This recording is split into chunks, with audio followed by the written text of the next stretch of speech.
and welcome to Laugh Your Way to a Better Marriage. I'm so glad you're here. This is the marriage seminar for people who hate marriage seminars. Hoo-ah! All right? I get a kick out of watching the couples when they first come in on Friday nights. You know, the girls, they're all lit up, you know, just, ooh, I got him here, I got him here, I got him here, you know. And the guy's going, oh man, I can't believe, you know, I got here. But it's cool, guys. You can relax. You're going to love it. This is not one of those let's beat up on the men for not being women seminars. Yeah. That's what I'm talking about. And what is it with that anyway? Man, you know, you ask a lot of women to describe their ideal man, and they'll describe another woman.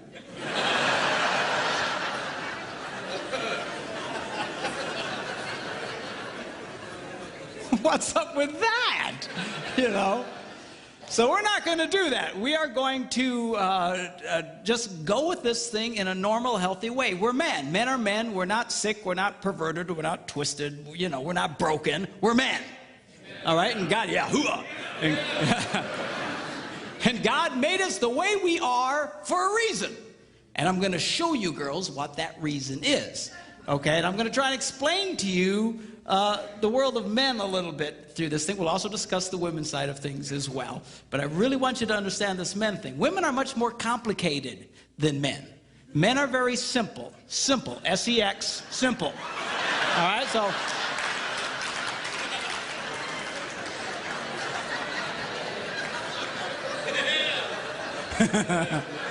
That's what I'm talking about, okay?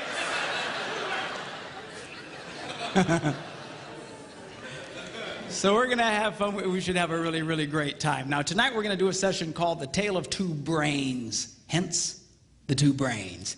And we're going to be discussing how men and women think very differently from each other.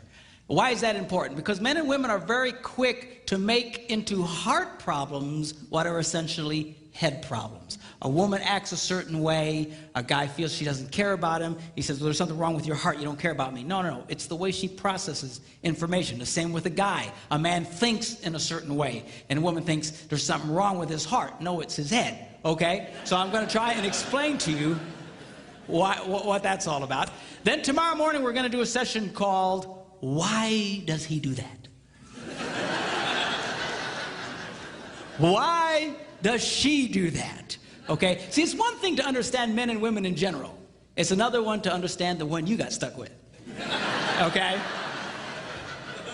So I'm going to show you how you can discover specifically what makes your spouse tick. And it's powerful information that will absolutely revolutionize your relationship. All right? Then we're going to do what I call the Yo Mama session. And it's called the #1 key to incredible sex. And boys, if you miss that, there's just something wrong with you, okay? So you gotta check it. And then we're gonna end with how to stay married and not kill anybody, okay? All very deep emotional stuff. Now, now a lot of people say, well, what's your background? What's your deal? Well, my background is that I'm a minister. Now, if you're not much of a churchgoer, don't let that make you nervous. Some of my biggest fans are heathens. All right? And this isn't one of those things where we sneak you in and then beat you over the head with a Bible. All right? But I do have a Bible verse I need to show you, okay? Because I found a Bible verse that if you follow the advice from this one Bible verse, you will never, ever, ever have a problem in marriage. How many think that's worth seeing? All right, you follow the advice from this one verse, you'll never have a problem in marriage.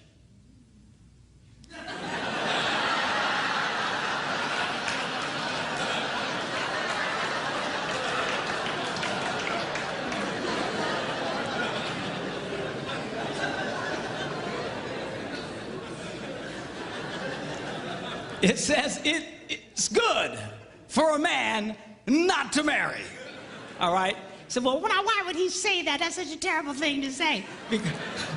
Because he goes on to explain, he who marries will have trouble in this life.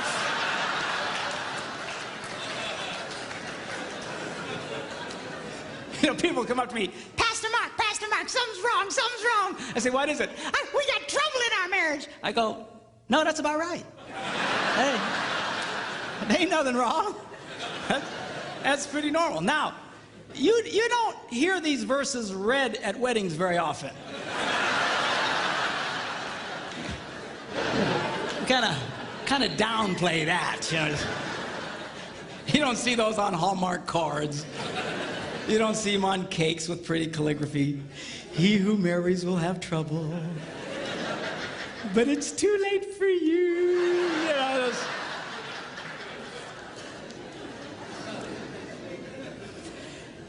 You say, if that's the case, then why get married? Because marriage is absolutely wonderful. It's great. It's fantastic. But it's not that it's without trouble. All right? And I want to show one other verse to you. Now, you don't have the deep theological training that I have, so you might have a hard time understanding this verse. But I'll try and explain it to you. This is found in Proverbs. And it goes like this. Where no oxen are, the manger is clean.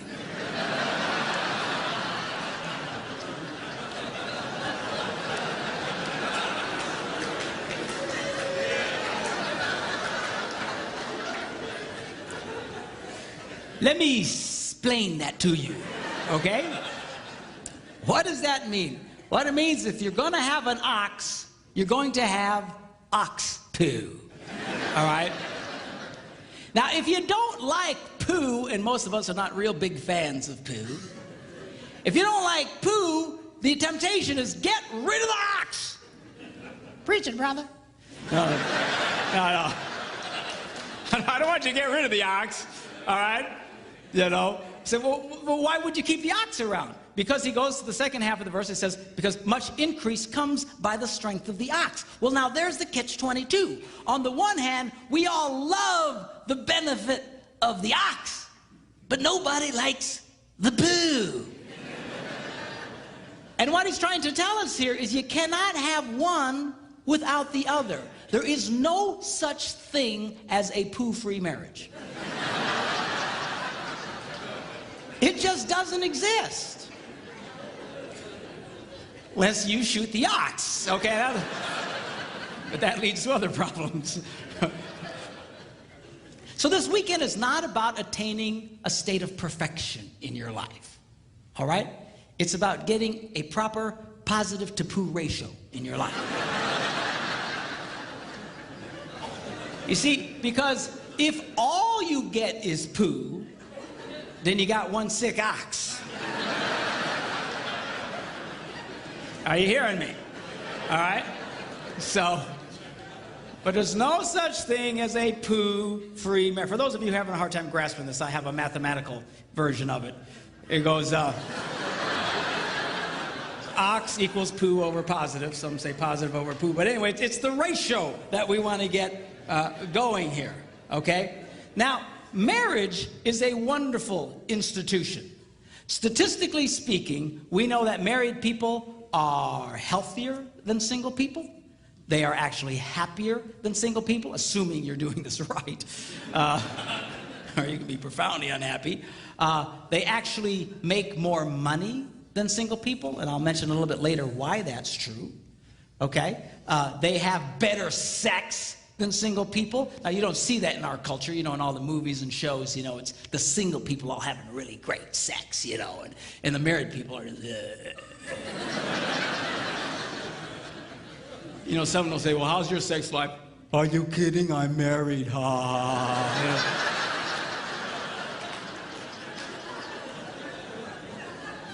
And it's not true, it's a bunch of baloney. Okay? Married people have great sex compared to single people. Single people don't even know what they're doing, for crying out loud. Okay? And statistically speaking, married people live longer than single people. This is particularly true for men. Statistically speaking, one of the most dangerous things a man can do in America today is remain single. It is the equivalent of smoking 2.5 packs of cigarettes a day. It's true. They found that if you take someone who has 2.5 packs of cigarettes a day and the health problems and the shortness of life and all the difficulties, and a single guy is pretty much the same. I guess the worst would be a single guy who smokes 2.5 packs of cigarettes a day. All right? But marriage is wonderful. It's great. It rocks. I love it, okay? If you do it right. Now, the problem here is so many people don't do it right. And it's not that they don't know, not that they don't want to do it, right? They don't know what to do. We live in a culture today that seems for somehow in the relationship area to be completely clueless. We seriously don't know what to do. Now, this weekend, what I want to do is show you specific things you can do that will absolutely energize and transform your marriage life. How many think that's worth hearing? Yeah, okay? So,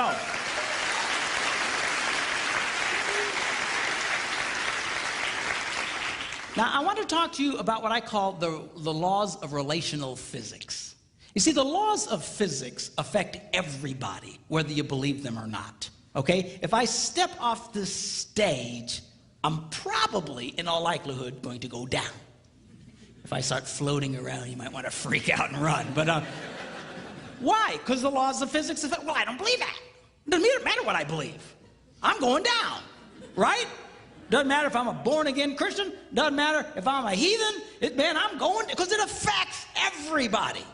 Well, just like that, there are laws of relational physics, and they affect everybody, whether you believe them or not. Now, this might come as a little bit of a shock to those of you who are church people, especially hearing from a minister. But the truth is, you don't have to be a Christian to have a great marriage. I know a lot of heathens that have wonderful marriages. I know a lot of born-again Christians who have horrible marriages. Why is that? They're breaking all the rules. And they assume somehow that the rules don't apply to them, but they do. Here's an example. If you're driving a car 80 miles an hour around a curve that says only 40, and you keep going 80, chances are you're going to get hurt, even if you're listening to a Christian radio station.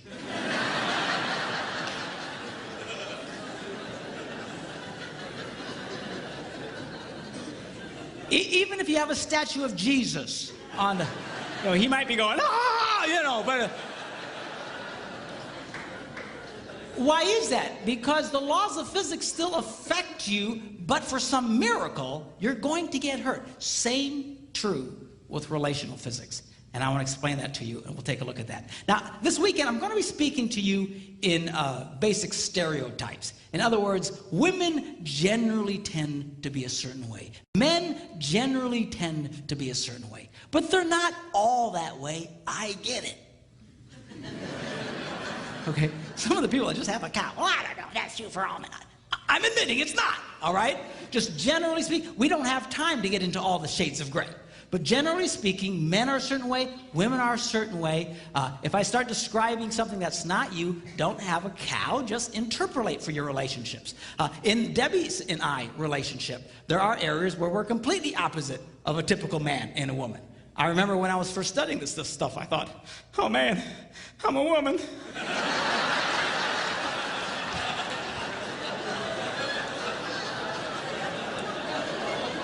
So just interpolate. I will say this, that if you tend to be one way in a certain relationship, your wife generally will be the other way. I don't think I've run across a couple yet. I'm sure they're out there that act the exact same way. So if you break the rules, chances are your spouse is breaking them right with you, and you just flip on this deal. Okay? For example, a typical stereotype: men are more interested in sex than their wives. Why would you say that? Because generally it's true. But it's not always true. There are a lot of relationships where the wife is much more interested in sex than her husband. If you're here tonight and your wife is much more interested in sex than you are, I think I speak for all the men here when I say that we hate you.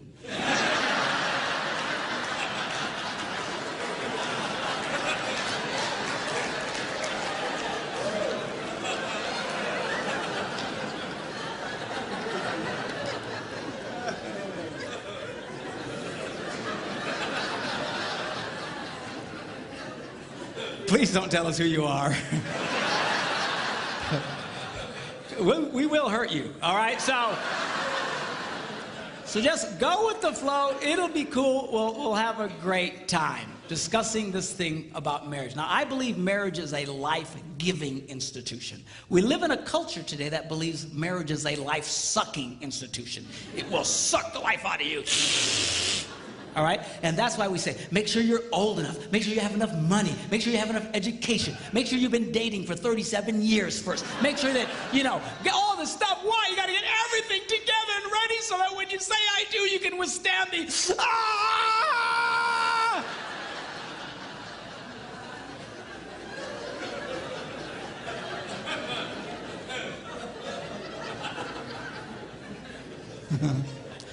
But it's not that way. It'll give you life if you'll do it right. If you do this right, marriage can be the closest thing to heaven on earth. If you do it wrong, well, you fill in the blanks. Okay? So now, we're going to start discussing men's brains, women's brains, and how they're very different from each other. Now, I want to start with men's brains. All right? Now, men's brains are very unique. Men's brains are made up of little boxes. And we have a box for everything. We've got a box for the car. We've got a box for the money. We've got a box for the job. We've got a box for you. We've got a box for the kids. We've got a box for your mother somewhere in the basement. We got boxes everywhere. And the rule is, the boxes don't touch.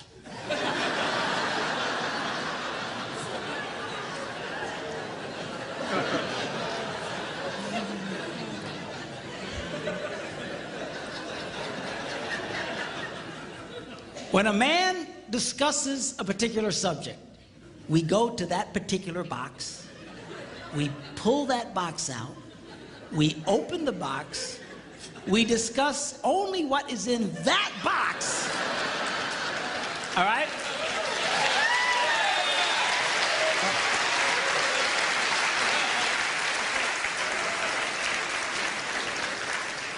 And then we close the box and put it away, being very, very careful not to touch any other boxes.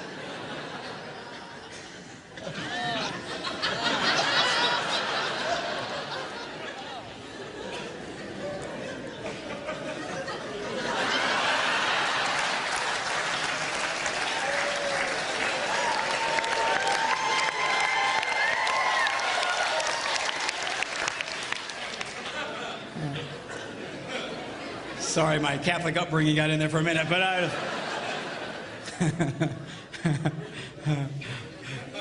I'm not a Catholic, but I went to Catholic school when I was little.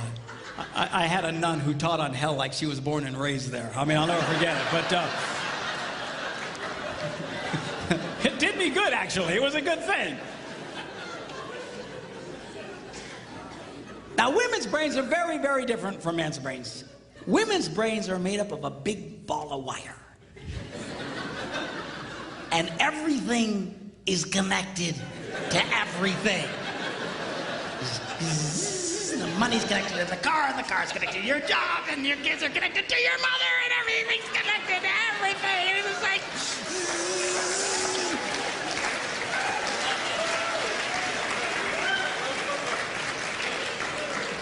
It's like the internet superhighway.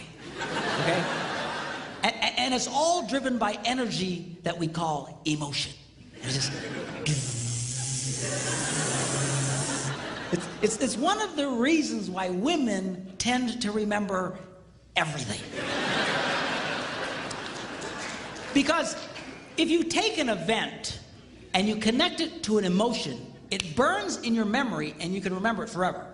The same thing happens for men. It just doesn't happen very often because, quite frankly, we don't care.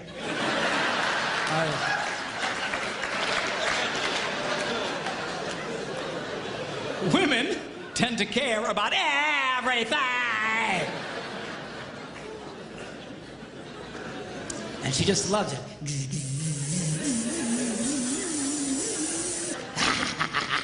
Okay?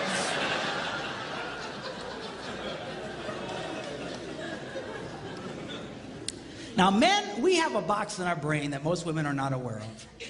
This particular box has nothing in it.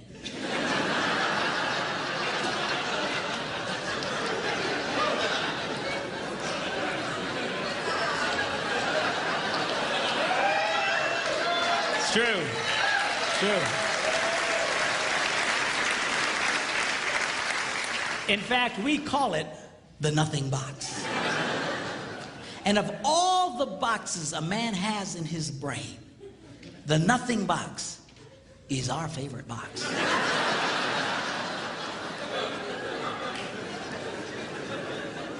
If a man has a chance, he'll go to his nothing box every time. That's why a man can do something seemingly completely brain dead for hours on end. You know, like fishing.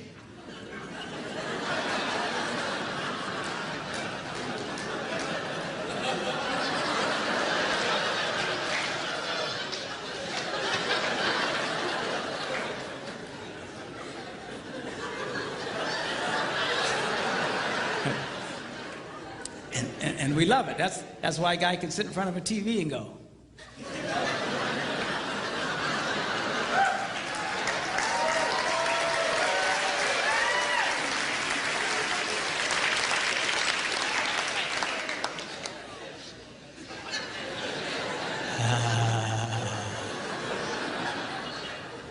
It glows. Of course, this drives our wives nuts because they'll come up and say, "Stop that!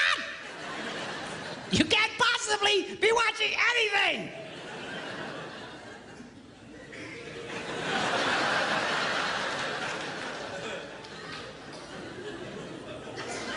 I'm not.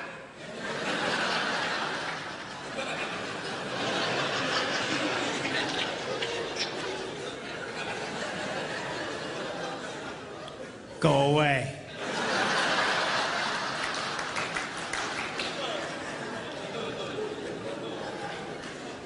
Now, they've actually measured this. The University of Pennsylvania a couple of years ago did a study and discovered that men have the ability to think about absolutely nothing and still breathe. You know, they connected all the wires and stuff like that and watched their brain activity, then all of a sudden, I think he's dead. Huh? You know, women can't do it. They can't do it. Their minds never stop. And they don't understand the nothing box. And it drives them crazy. Because nothing drives a woman more crazy or makes her feel more irritated than to witness a man doing nothing.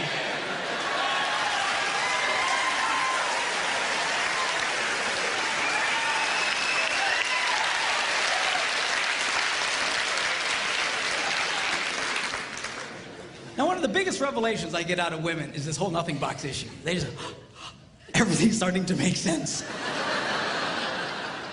And I've had women say, "Oh, it's nothing. Well, can I go in his nothing box with him?" No! Why not? Because then it's something. Besides, you'll walk in there and go, You know, this place could really use some pictures.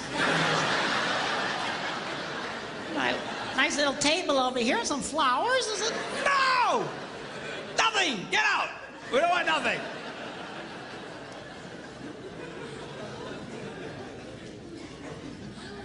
Now, this handles the way men and women handle stress. Okay? When a man is stressed out, all he wants to do is run to his nothing box. This is how we unwind. The last thing we want to do when we're stressed out is talk about it. We don't want to talk about it. We just want to. Of course, it just drives her nuts, you know. A woman will see a man in that vegetative state and she'll come up and go,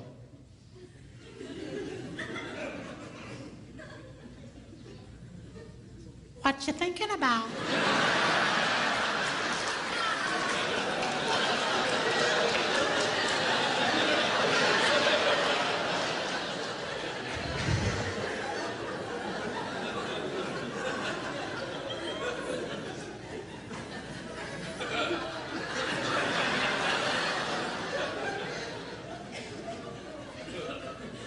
Nothing.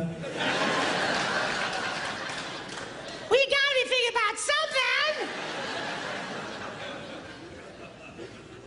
No, I was thinking about nothing. In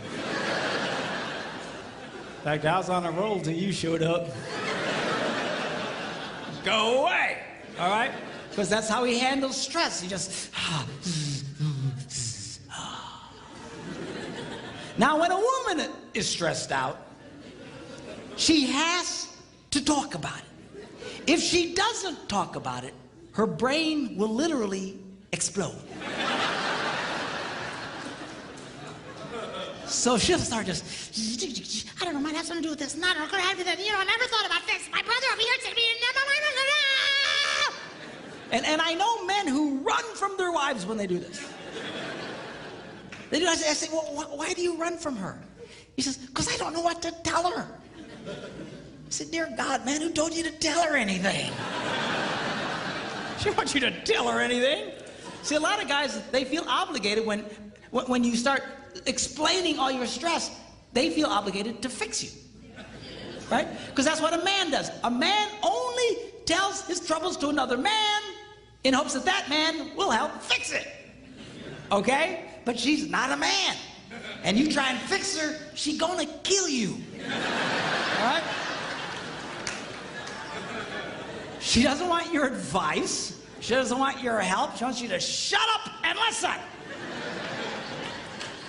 And a couple of ladies. That's right, you tell him. Tell him to shut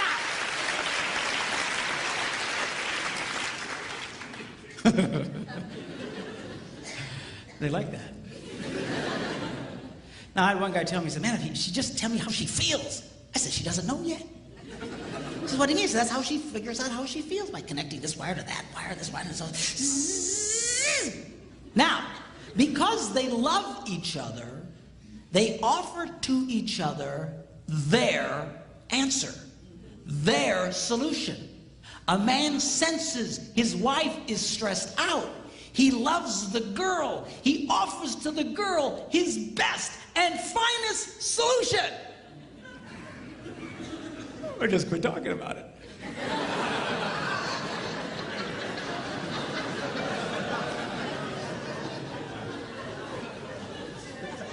Just quit thinking about it.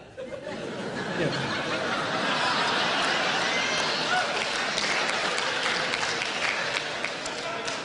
And that's when she starts reaching for the knives and stuff. She's gonna stab you if you keep it up, okay? Now, a woman, she senses her husband's all stressed out. She loves him.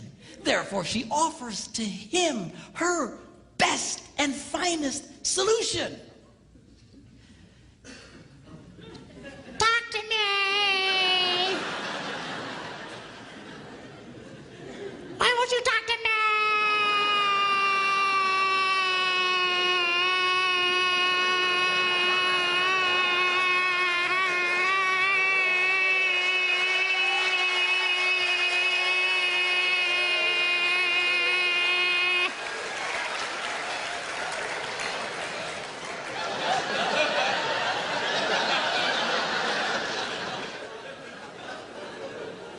Go away.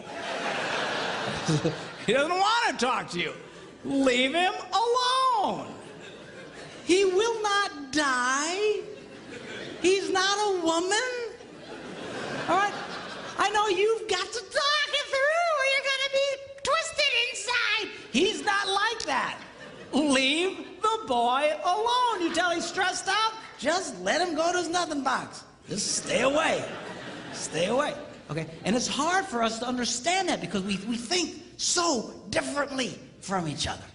Now, not only does this affect the way that we respond in stress and stuff, the way our brains are wired also affects the way that we use words. Okay?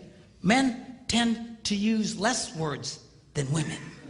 That's because the women have all the wires they're trying to connect, and they've got to explain each and every connection.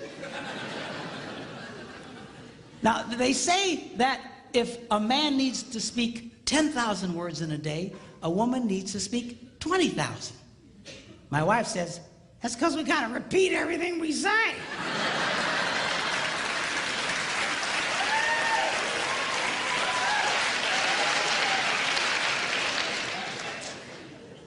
To which I responded, huh? Where is my darling redhead? Is she around? Come up. I want you to meet my wife, Debbie. Come on up here and say.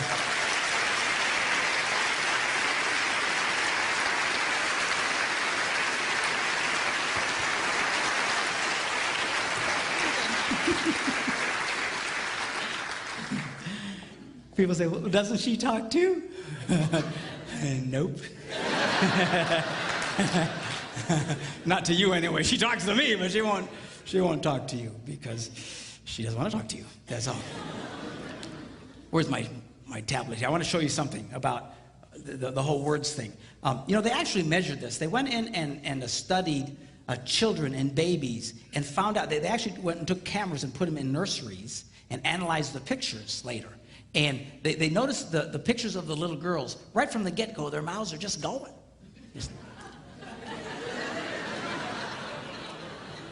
It's true. It's true. And then they analyzed the pictures of little boys, and they're just...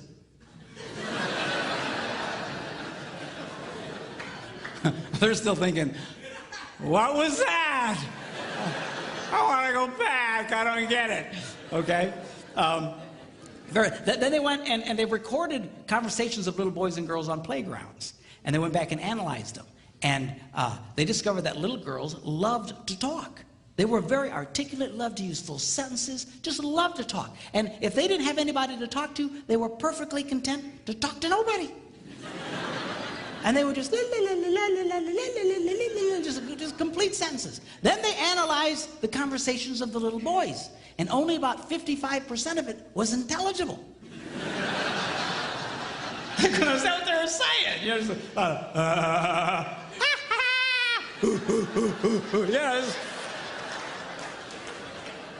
just, that's conversation to a man. Okay? Now, not only do we use different amounts of words, words can mean different things to men and women. For example,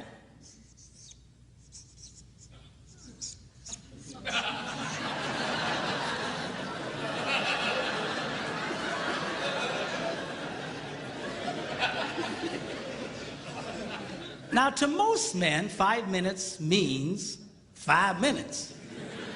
To a lot of women, it can be an indefinite period of time. Are you ready yet? 5 more minutes!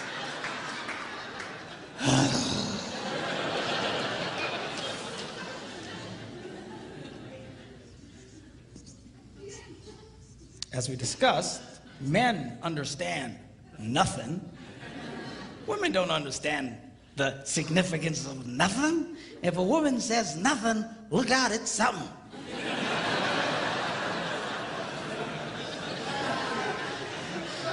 Oh, dude, man, I don't know what happened. What happened? I don't know, I asked my wife what she was upset about. What'd she say? Well, she said nothing. Get out of the house, man, run now, get out!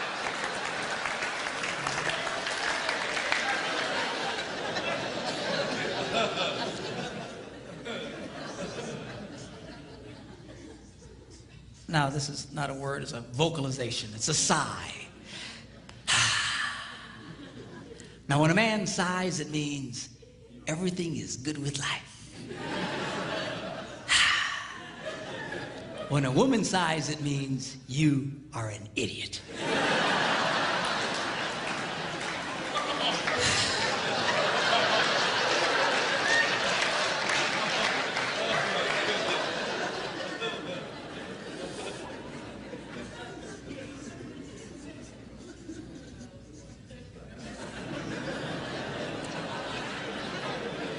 Now, when a man says, go ahead, he's being polite. When a woman says, go ahead, she's giving you the opportunity to explain whatever stupid thing it was you just did. But you need to be very careful in the explanation because it's very likely to be followed by a sigh.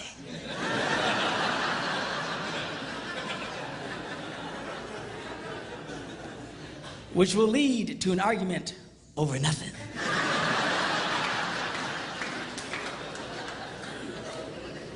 And then you ain't gonna have sex again for at least 5 minutes.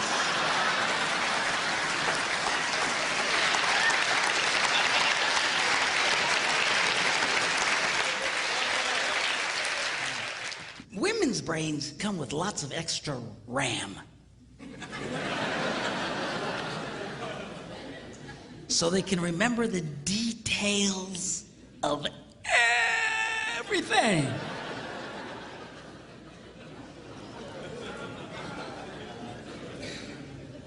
Men's brains come with only the minimum basic requirements to keep us breathing and eating. Okay, that's good. That's why men, a lot of men, we don't hang on to lots of details. They don't stick with us. You know, when an event happens, we just categorize it as an event. All right. Whereas women, it's not just the event, it's all the details connected with an event. You'll run into this when a friend of your family or something will call and you know, she just had a baby. And then you tell your wife, oh, so-and-so's called, they had the baby. And she'll say, well, what was it? And he says, well, it was a baby. Well, what kind of baby? I don't know, it's a baby. What difference does it make? Well, how long was it? Well, I don't know. You know, how long, how tall, how many, you know, how much did it weigh? I don't know, under 20 pounds. What, you know, just... But there's detail. You know, a woman will come up to a guy and say, how was your day? And then we go to the RAM, and all it's there is that it was a day. And we say, it was fine. And she'll say, well, what happened? And we go to the RAM, and there's nothing there. And we panic.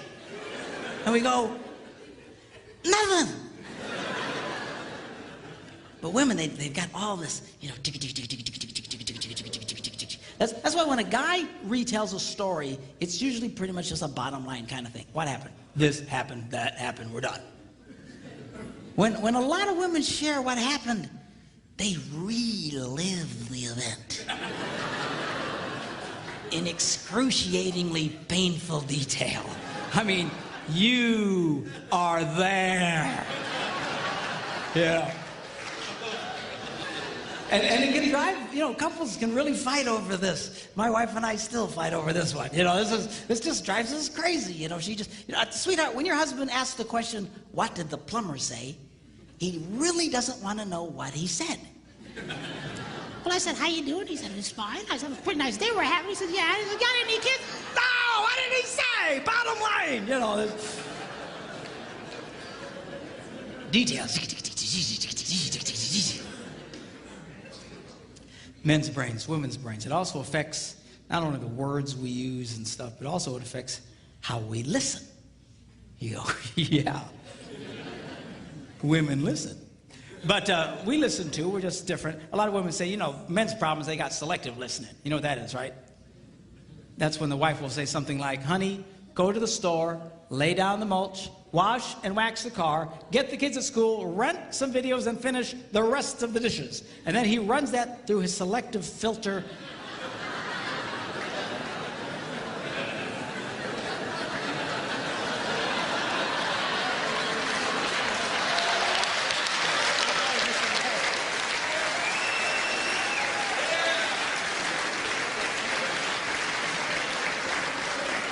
And all he hears is, honey, go lay down and get some rest, okay?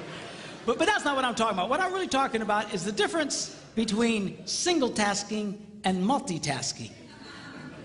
By and large, again, interpolate for your relationships. Again, not everybody's the same way, but by and large, men are single taskers. We do one thing, and we do it pretty well.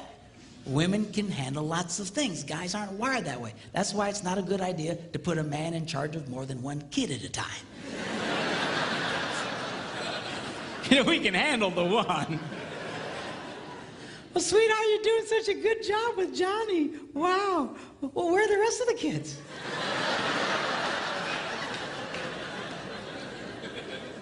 We got other kids? But man, we just I'm a classic single tasker. I'm so bad, I'll be going along and I'll forget the one thing I was doing. I'm completely lost. I need to reboot my brain. Say, whoa, where am I? You know. But men, generally speaking, we do it. Now, what we do very well. One of the reasons that men are so good at what they do is because of this ability to completely focus on just one task. Men usually will rise to the top of any profession, even those dominated sometimes by women. The best hair designers in the world, a lot of times, are men. Best cooks in the world, men. Why is that? Because we have this unique ability to focus on just one thing and do it extremely well. Okay? Women are wired differently. You know, they're just and you know, my wife can be, you know, in the living room watching TV, reading a book, making knickknacks, and talking on the phone all at the same time. It's just amazing to me. Of course, I'll come in and I'll assume she's not watching TV.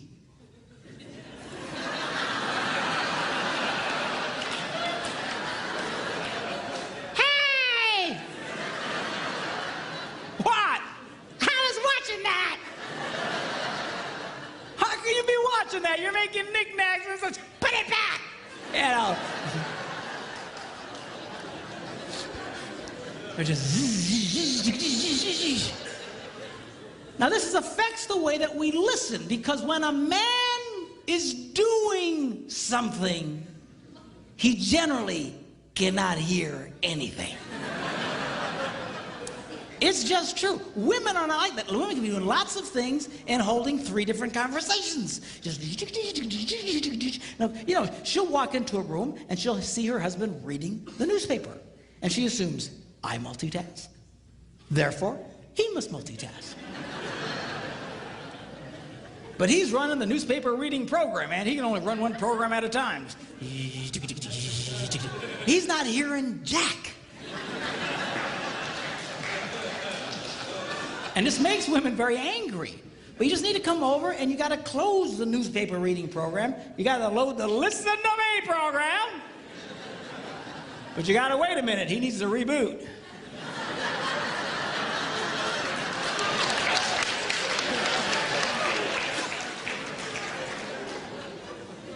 I didn't know you was here, you know? You laugh, but I'm serious, girls.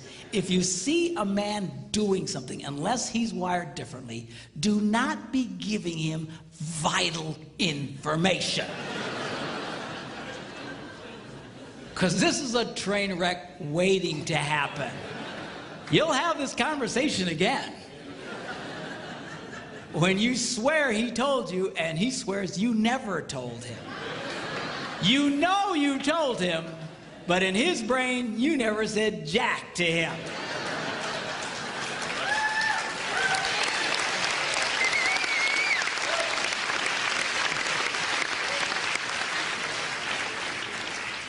The problem here is, guys, we get ourselves in trouble because men have this natural defense mechanism that at all costs, do not stop doing what you're doing. So when someone starts talking to you, we automatically have this defense mechanism that goes, uh-huh. Yep. Uh-huh. Uh-huh. And we keep doing what we're doing, and we're not, and she thinks you're listening to her. But you're not listening. You need to stop what you're big boys, stop what you're doing, turn to the girl, and pay attention to her.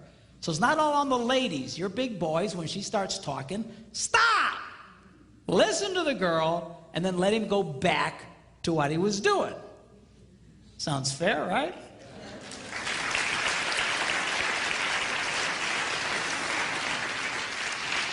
Well, I started doing this, and I thought, this is great. I'm doing a lot better. I'm watching the single tasking. Yeah, okay, what? And then I'll say, I didn't hear that. And I'll make her back up, and she'll tell me the info, and I got it. Okay. And I thought I was doing a lot better, but still I was getting myself in trouble. You know, she'd walk up and say, it's 6 o'clock, are you ready? For what? You know, that happened to half you guys tonight, right? We're doing what? I told you. No, you didn't. Yes, I did. And off to the races we would go. And I thought, man, what in the world? Because I'm watching the single tasking. I don't remember her saying anything about it. And I thought I was losing my hearing. So I went to a doctor. True story. I went to the doctor. I went to the doctor and I walked in. He said, well, how you doing? I said, I'm okay. He said, what seems to be the problem? I said, well, I think I'm losing my hearing. And he says, well, you know, you're getting up there in age, you know. Ears are one of the first things to go. I said, well, that's one of the first. I can handle that.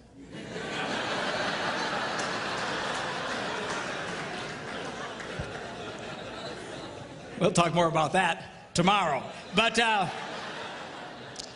said, well, go over to Nurse Cratchit. She'll test your ears, you know. And so I follow the lady, and you know, I walk into this room, and they got this cheap box on a table with some real chintzy headphones. And she says, all right, now, put on the headphones. When you hear the beep, raise your hand. If you don't hear the beep, don't raise your hand.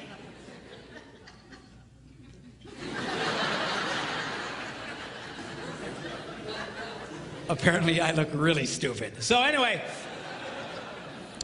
I turned around and we began. As,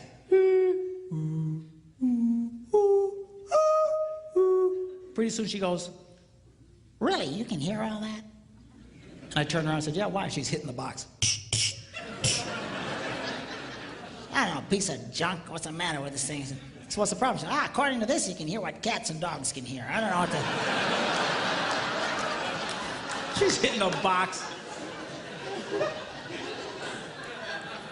She says, I'm going to send you to a specialist. You ever been to the specialist? You know, they got this Yo Mama soundproof room, you know, the thick door, you know. You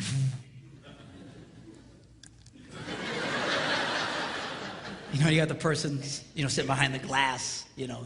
You feel like you're in a people aquarium. Sir, would you sit down? But anyway, so at the time we lived in Green Bay, Wisconsin, and right downtown Green Bay, there was a place called Eye and Ear Associates. I'd never heard of them before. I had no reason to hear from them.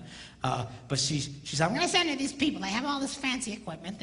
And so she takes the doctor's pad and she writes Eye, Ear, and she abbreviates Associates and hands it to me.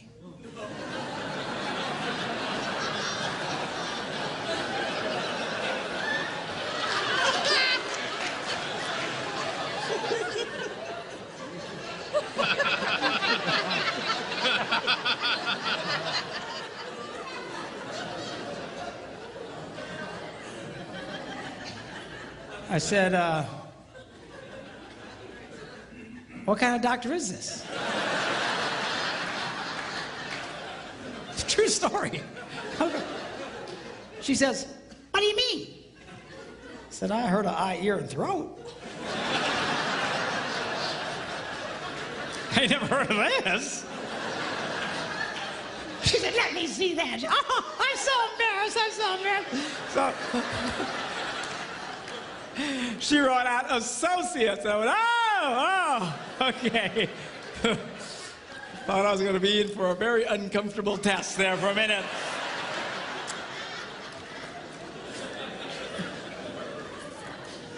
So I go to the eye, ear, and, you know, doctor, and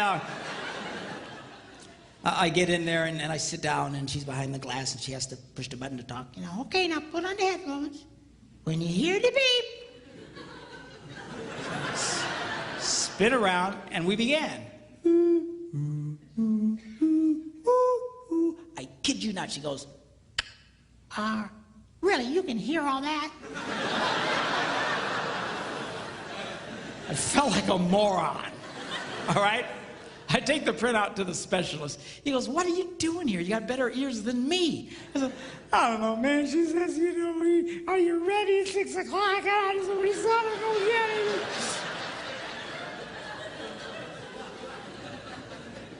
So I go home and I walk in the door and she says, well, what'd the doctor say? She doesn't sound like that, by the way.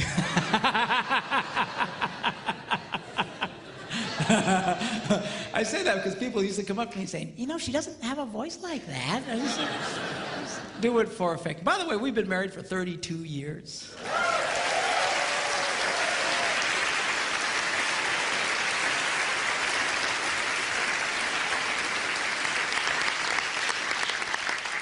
We have 2 grandsons. Very cool. beautiful boys. One's 10 months old, the other one's 8, and they are just such a delight. I love grandchildren because now it's payback.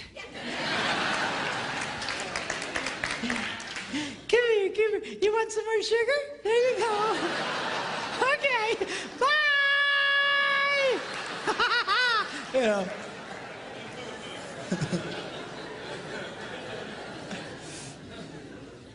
My son Philip's here with us. He's running the audio, and on our 30th wedding anniversary, Phil gives me a call up and he says, "Hey, Dad, 30 years. It's really something." I said, "Well, thank you, sir." I said, "But you know, truthfully, Phil," I said, it only feels like 10 minutes. He goes, "Really?" I said, "Yeah, 10 minutes underwater." Oh, lighten up. All the girls, "Oh, I can't believe he said that. What is she gonna think?"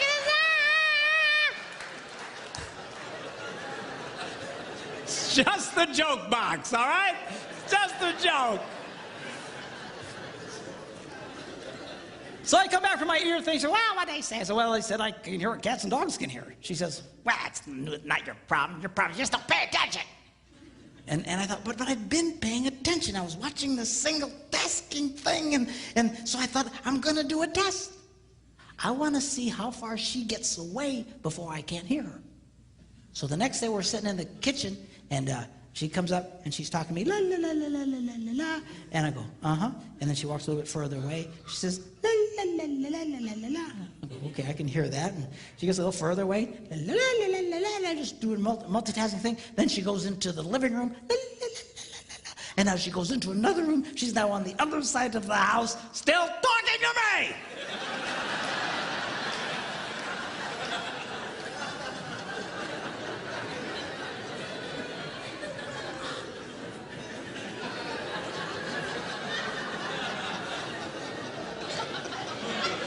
I said, "Hey!"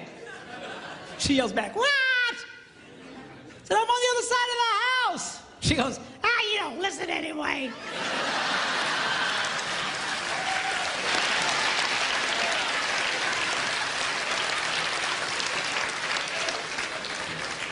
The next day, I caught her. This time she goes upstairs.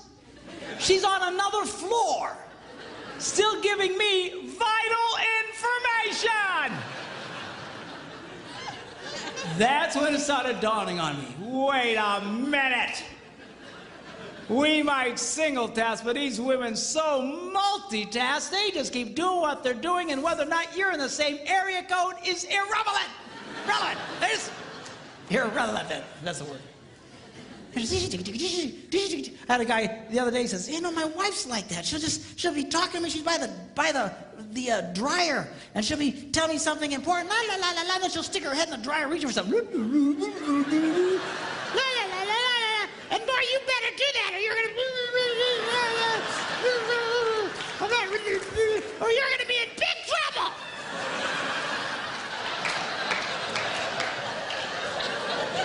She still does that to me. We'll be like a real busy highway, just all kinds of noise, and she'll be talking.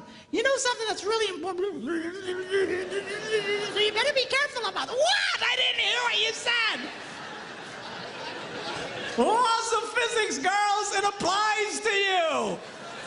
It would help if your husband was in the same area code. Okay. Now, I first shared this story at a men's conference that I was speaking at, and I thought it was just a funny story that had happened to me. But as I'm sharing it, all these men's heads are going. I had one guy come up to me afterwards. He says, "You know, Pastor, I'll be in the bathroom. The door is closed.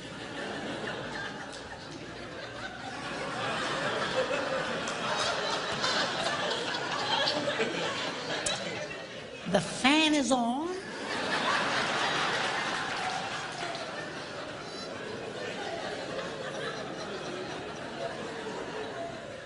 There's tile everywhere, so sound just bounces around in there.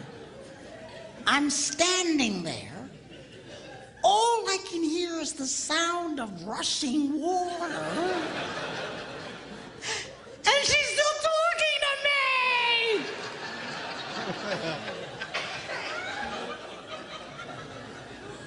You know, I figured out that's why we miss sometimes, girls. What? What?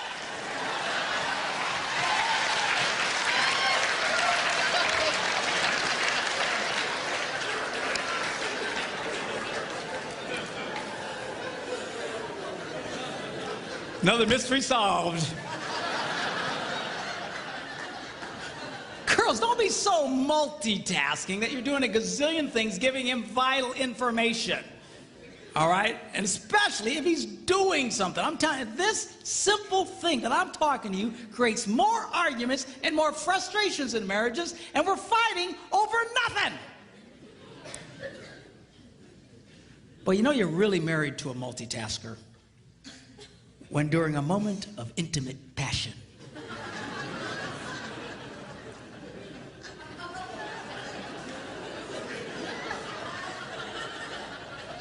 she suddenly blurts out, "Oh, by the way, the plumber says the toilets are broken."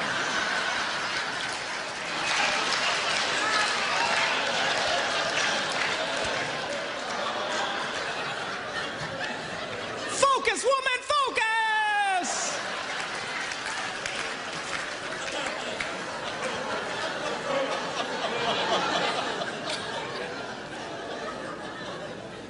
But man, she can make love to you and plan next week's dinners and, just,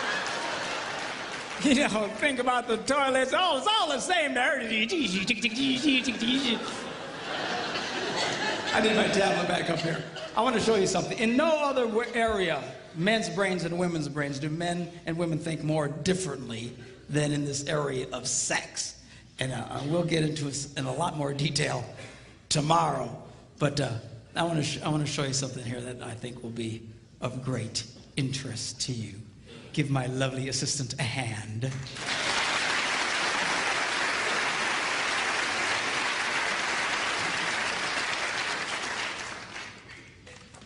Now, sex is a pretty big issue, particularly for men.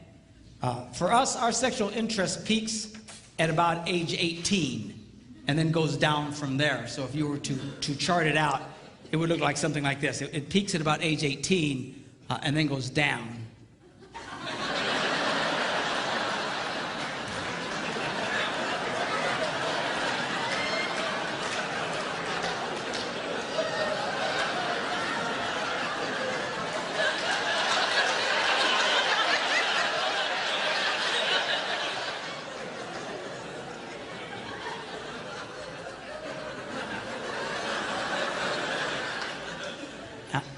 And then you're dead.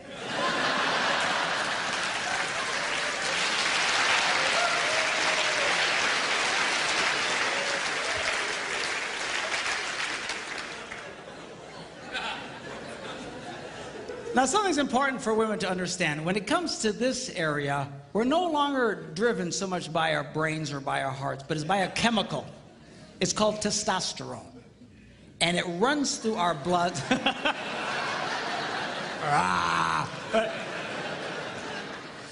It runs through our blood, and it drives us crazy.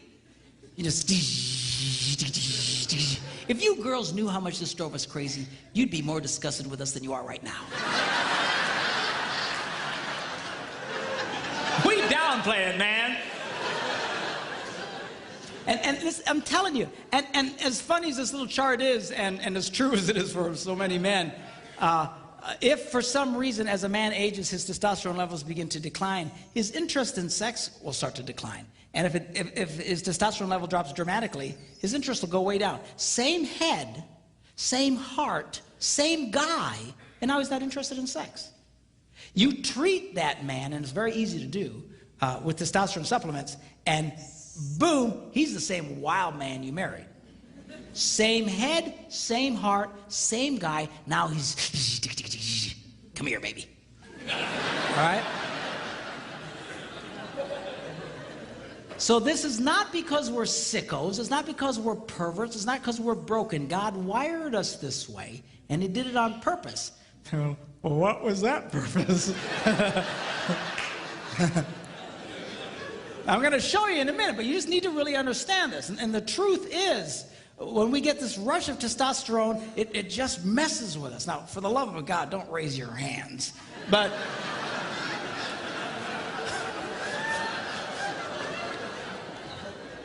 most men will admit that we usually receive a testosterone rush, usually very early in the morning, and for no reason at all. Dun dun dun dun dun dun dun dun dun dun dun dun dun dun. 10 hot.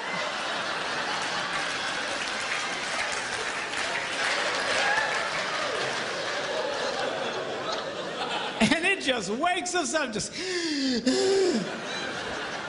we're not thinking about anything. All right? And that's usually when a man reaches over and whispers those 3 words every woman loves to hear. Hey, you awake?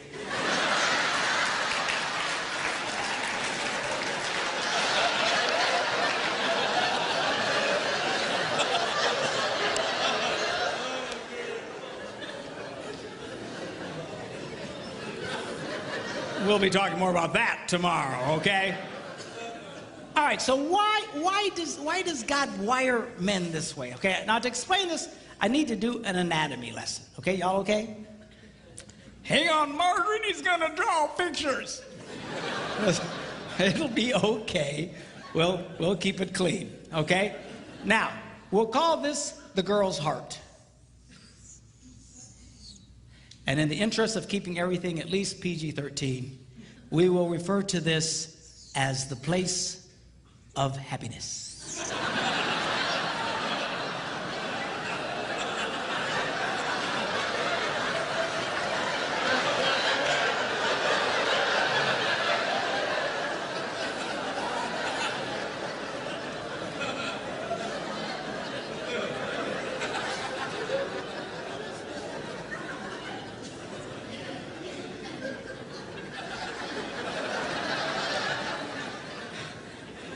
I had a lady come up to me recently and she goes, "Man, I can't even go to Walmart anymore. Smiley faces all over the place." She's like,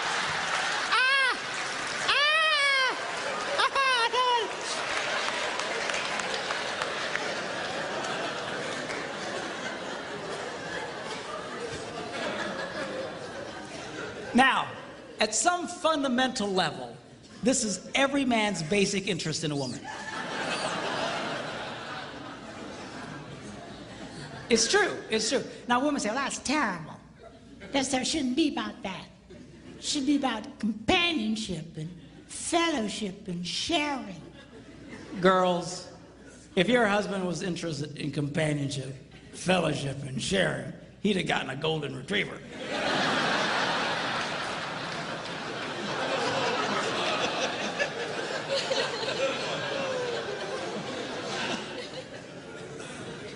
He's interested in this, and he's supposed to be. That's the way God wired men. But what men fail to understand is the key to this is this. And if a man successfully touches this, she gives him the green light, and now he can touch this.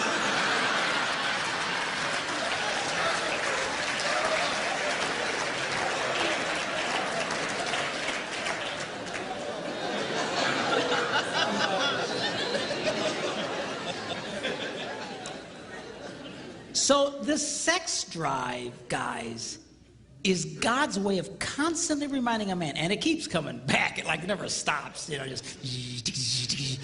On average, a man will feel the need for sexual release on about every 72 hours. That's every 3 days. Some more, some less. My husband's every 72 minutes. But that's your problem. But anyway. But seriously, the reason that keeps coming back is to motivate the man, be nice to the girl. It's not so you can just go, hey, you awake? Are you hearing me? A lot of guys do that. As soon as they feel the buzz, they're just reaching for the girl. Come here, baby. Come here. Come here. Don't be a moron. She won't want to come here. The reason that buzz hits you again, remember, be nice to the girl. Be nice to the girl. Be nice to the girl. Be nice to the girl. I gotta be nice to the girl. And this is what motivates me. I try to be nice to my wife. And I spend time with her, and I take her to lunch every day, and I'll take her shopping. And well, Pastor Mark, do you like going shopping? No, I hate it. You know, she drops me off at the bench with all the old guys, and I sleep with them. You know. Then she comes, picks me up, drops me off at another bench. You say, well, if you don't like it, then why do you do it? I'll tell you why, because I want some of this.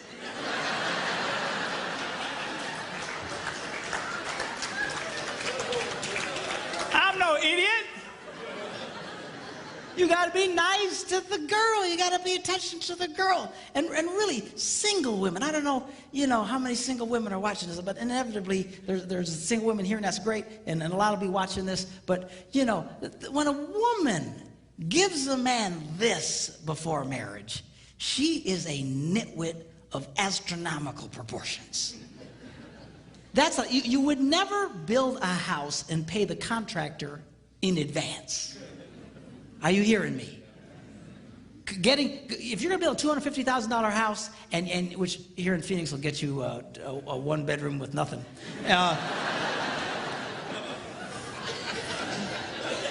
Man, I got a huge condo on a lake in Wisconsin for $250,000, man. I'm telling you, here you got nothing. But anyway, you wouldn't pay the guy in advance and give him, here's the $250,000. Do you know why? The house will never get done on time. He'll never do what he's promised to do. Why? Because it's just the nature of human beings. You pay them as they hit certain marks, certain things are accomplished, you finish it, you give them some more, and then you wait till everything's right, and then you close. Why? Because that's the way people are wired. If you were just to give it to them, you would be a nitwit, a moron. That's what women are doing today. They're coughing this up front, which is every man's basic fundamental interest in a woman. You've already given him everything he wants. And then they sit around and say, well, aren't you going to marry me? Aren't you going to spend more time with me? Aren't you going to... No, he's not. Why won't? Because you're an idiot. That's why. Don't do that. Give him that thing. You make that boy earn it.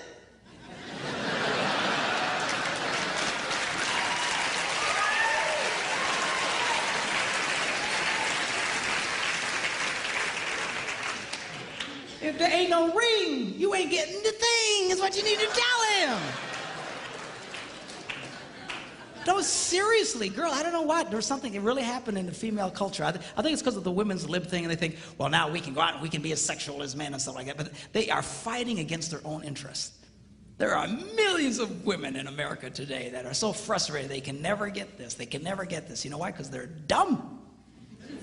I'm serious. I don't mean it in a mean way, but they're doing a dumb thing, like just coughing this up to every guy that comes along, thinking this. It doesn't work that way. It doesn't work that way. Now, every woman's basic interest in a man is this. What a lot of women fail to recognize is the key to this is this.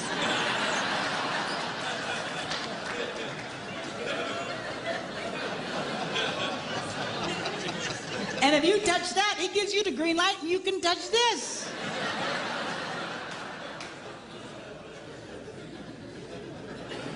So, but I thought you said women weren't supposed to do that. Outside of marriage, inside of marriage, you got to work it this way. Outside of marriage, you defeat yourself. But inside of marriage, you have to realize this is a very important deal.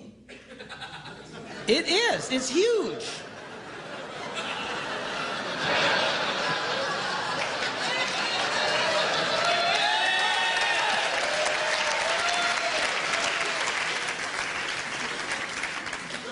A lot of women treat this like a side issue. It is not a side issue in marriage. It is the central issue. It truly is. And I'm going to really explain this in greater detail tomorrow. You get this right, things will flow a lot better in your life. You try and discard this, oh, it shouldn't be about that. He shouldn't be interested in sex. He's just a pig. You are fighting now against your own interest doing it that way. You've got to be smart about this, girls. The key to this boy's heart, you know, they used to say when I was growing up that the key to a man's heart was his stomach, but they were about 6 inches too high.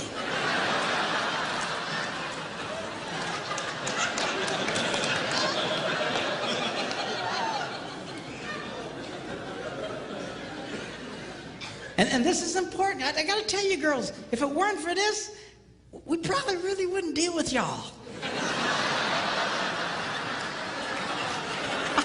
I know that sounds terrible, but I'm just telling you like it is.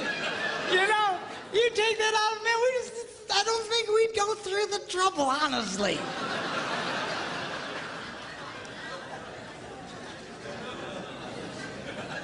This is a game you got to let him know he can win with you. And we'll talk more about this in detail tomorrow. But the crazy thing about it, see, is the key to what you want, here's the door. And for the guys, for what you want, here's the door. And it is the perfect standoff. It is the ultimate standoff. People say, what was God thinking? People say it to me all the time.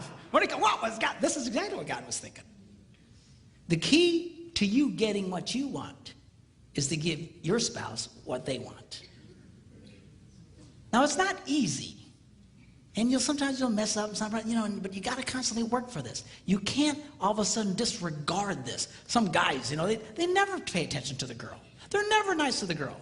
And wonder how come they never get any sex. Oh, I never get any sex. How come? Because you're an idiot.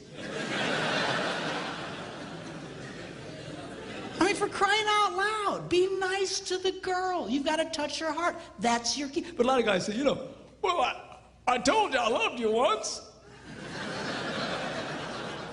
If anything changes, I'll let you know.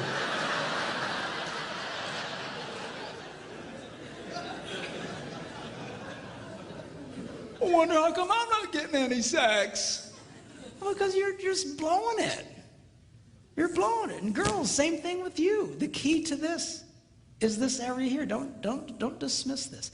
If you guys will flow in this thing, it works and it's great and it's extremely powerful. It is the most powerful thing God ever designed to connect two people. And we'll get into it in a lot more detail tomorrow.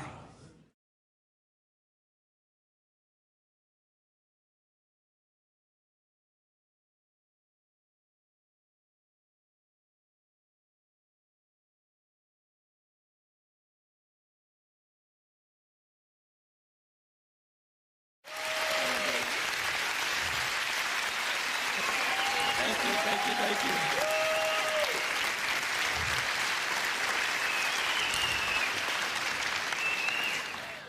All right. Men's brains, women's brains. Women's brains think give. They just love to give. They're happiest when they're giving. You get a bunch of women together and they're all giving to each other. Oh, I love your hair. I love your shoes. I love your outfit. Oh, they just love it. Now, men's brains are a little different. Men's brains think take. And you get a bunch of men together and we insult each other. We do. You're fat. You're ugly. You smell. Thanks, man. That's... So if women love to give and men love to take, which way do you suppose the give and take goes in most relationships? That way. Women think the answer is to give more. If they give more, it will inspire him to give back. Ain't gonna happen. All right? You've got to learn, girls, that if you're going to be truly happy, you're going to have to learn how to take in your relationship. And women are fundamentally very uncomfortable in taking in their relationships. They just love to give. But you'll give yourselves to death. A lot of you just burn yourselves out. It's not unusual to have a woman and her husband come into my office and, she's been married, they've been married for 25 years, and she says, I've given it that bad. I have nothing left to give. You ever hear a woman say that? I have nothing left to give. They're burnt because they've just given so much. Then you look at the husband and he goes, I thought we had a good marriage. Because it's been great for him. She's given, he's taken, this rocks. All right? So now, girls, I'm going to show you how you can take advantage and change that flow in your relationships. I'm going to show you how you can get a man to do what you want him to do. All right? Now, when I first say that, all the girls go, yes. And all the boys go, you sold me out, man. You sold. But be cool, because the guys like this part. It's the women who hate it. I get more static from women over what I'm about to tell you because fundamentally they hate taking in relationships. They think that he should just, just give on his own. He should just give. They're hoping, when I say get a guy to give to them, they're hoping I'll say, bad guy, bad, bad, bad. You need to give more. And that's what a lot of these people do in some of these seminars. They beat up on guys. You need to be more. No, the real key, I think we've established it doesn't work, okay? The real key is to change the woman's perspective and empower you because you, in fact, have the power to change this. But a lot of women have been so affected by over-romanticized concepts in marriage that they don't understand this. They really think that if he really loved me, this would all just happen automatically. If he really cared about me, la la la la la la la la la la. A lot of women really struggle with this concept because they tend to live in this false romantic fantasy land.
Girls, you can either sit around with your hearts broken all the time, or you can do something about it. And I'm going to show you what you can do. 4 simple steps, how you can change this dynamic of give and take in your relationships. Okay, y'all ready?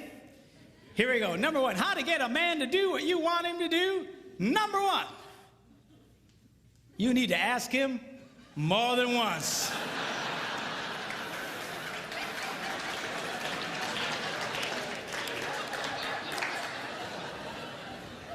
Asking a man to do something once is like never having asked him to do it at all. Why is that? Men are always in such a take mode. We're constantly take.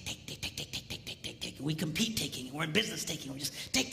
We're just in this take mode. And all of a sudden, his wife will say to him, honey, will you do such and such for me? And his left brain says to his right brain, you hear something?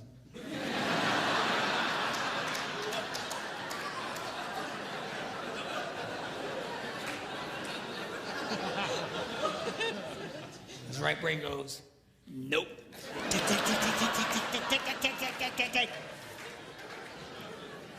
It takes more than once to get through to the boy. Now, a lot of women, they think that, that their husband, they're holding out on him. That we are sitting there intentionally not doing what he asked us to do, just because we're full of hate. But I promise you, when you asked it, it went in one ear, spun around his nothing box, and shot out the other one. And he doesn't remember jack about what you said. Now, when I was first studying this, I thought, this can't possibly be true. This has got to be inaccurate, because I'm married to a woman who has no problem asking me more than once. She said, honey, will you do such and such for me? I go, no. Come on, sweetheart, do this for me. No. Just, come on. She's got the thing, she pats my cheeks. You're such a good husband. Do this thing for me. Okay, then I do it. So when I was first reading this, that they were saying women only like to ask one time, I thought that can't possibly be true. And I remember I was in a church in Green Bay, Wisconsin at the time. I was one of several pastors at a large church there. And I before service started, I thought, I'm going to ask some ladies because this can't possibly be right. So I quick came up to a lady. I said, let me ask you a question. She said, yeah. I said, do you have a hard time getting your husband to do stuff for you? She goes, Pastor, you have no idea. She says, I asked that man to paint the ceiling. That was back in October. It's March. He doesn't do it. He walks in every day. Just, I mean, she's just getting mad. Tell me about it, okay? And I said, okay. I get it. But let me ask you a question. Because remember, I want to prove what I just been reading wrong. I said, let me ask you a question. How many times did you ask him to do it? And she stared at me like a dog at a new dish.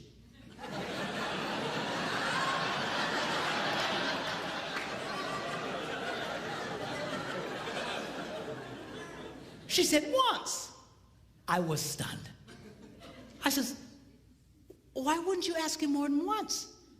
She says, I shouldn't have to. I said, you might want to try that. I got away from her.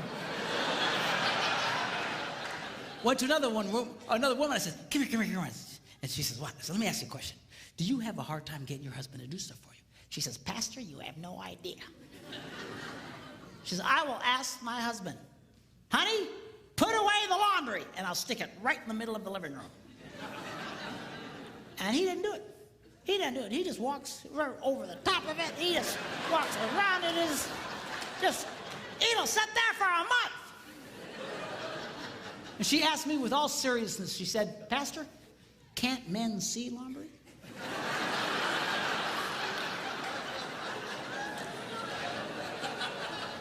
I said, yeah, we can see it. Just doesn't mean a whole lot to us.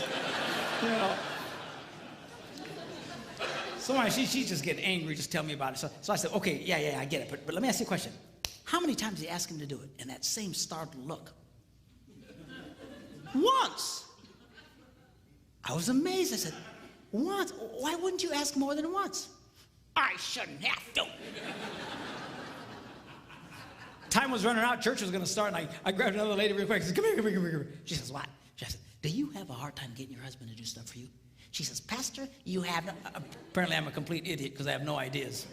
But, you have no idea. And she goes on to start living out the horrible transgressions of her idiot husband. And I asked the same question. Okay. But how many times did you ask him to do it? Once. I said, why? Why wouldn't you ask more than once? She said, I shouldn't have to. Ladies, are you listening to me? You have to.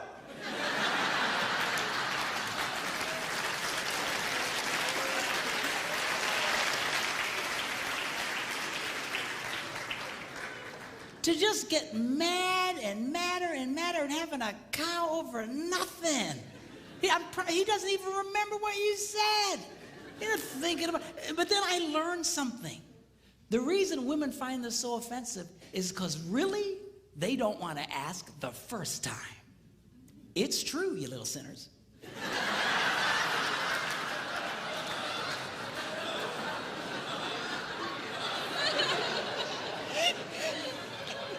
Because over the rainbow, if he really loved me, I wouldn't have to ask. Well, come on. Just ask him again. Ask him again. What's the big crime here? You know what it is you resent the fact that he's resistant to do it, because not only do you want him to do it, you want him to want to do it. You do.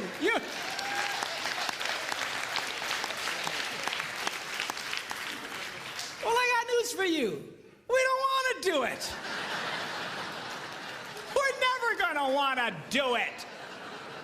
If we wanted to do it, we'd have done it already. What do you care about the internal motivations of his heart? Stop! So he does it. I'll finally do something my wife wants me to do. I don't want to do it. I say, I don't do it. And she just... because she's getting something out of me. What's with this? Always analyzing the internal motivations of the guy's heart. I mean, you get yourself all kinds of trouble. I was in Germany some months ago doing some seminars for the troops who were rotating out of Iraq with the army. This one lady tells me, she says, you know what? She says, my husband, if there are dirty dishes in the sink, he cleans them and puts them away.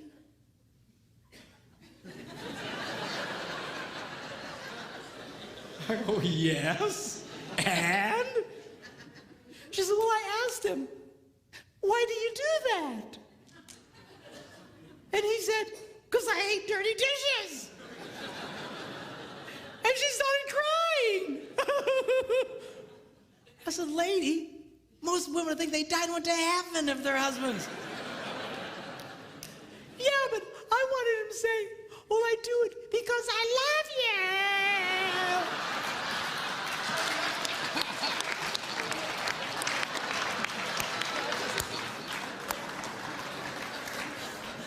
Who cares why he does it?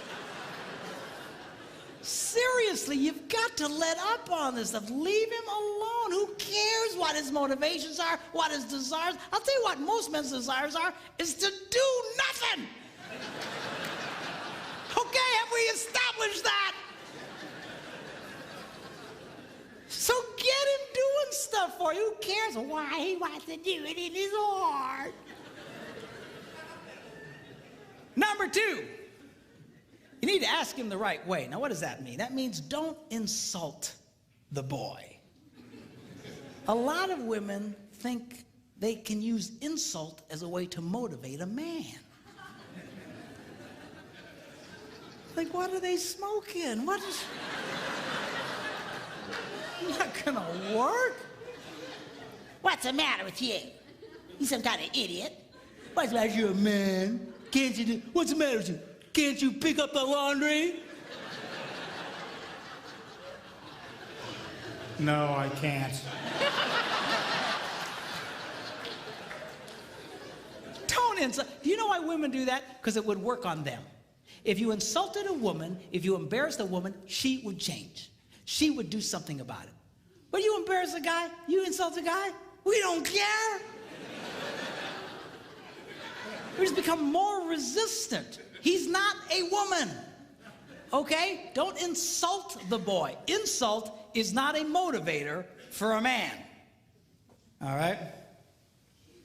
Number 3, you need to train him with positive reinforcement.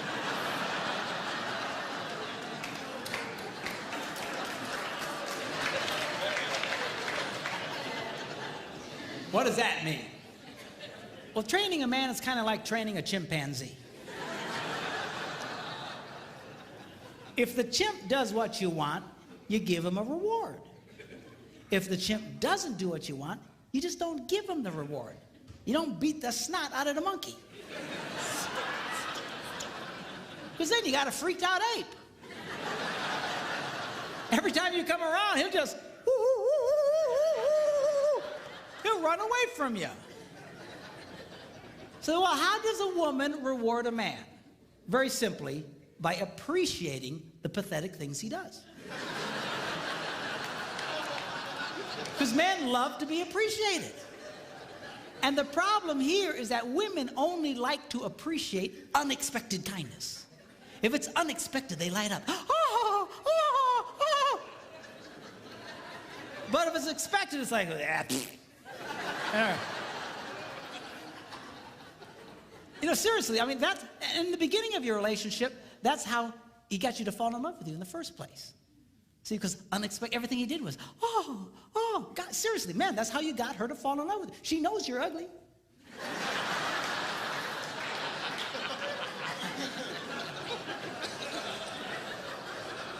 How do you think you got such a beautiful woman like that? Because you were nice to her and everything was, oh. But after 32 years, it's hard to come up with unexpected, man, I'm telling you. But the more you appreciate the kindnesses that he does, the more he wants to do it. Men respond. Men, I'm telling you, they love to be appreciated. Now, give you an example. I was at home, and I had a dirty dish in my hand. I was by myself, and I'd actually gotten trained to the point I could put it away in a dishwasher. And I went up to the dishwasher, and I opened it up, but it was full of clean dishes. And that's a moral dilemma to a man.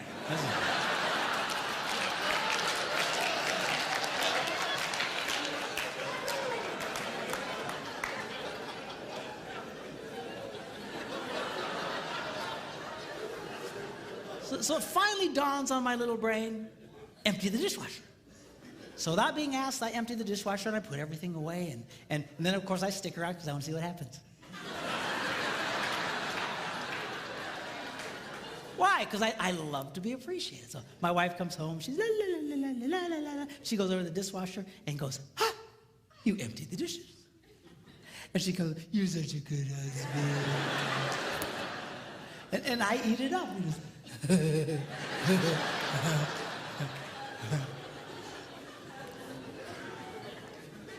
Now, guys, get a clue here. I know it's hard, but she loves unexpected kindness. You need to learn to give her unexpected things, unexpected little things. That's how you can keep a woman crazy in love with you in that way. I told my guys I want to write a book, 365 Unexpected Things a Man Can Do for a Woman. And I thought about it, and I went, 52 unexpected things. We're going to do that every day. You know, what was I thinking? You know.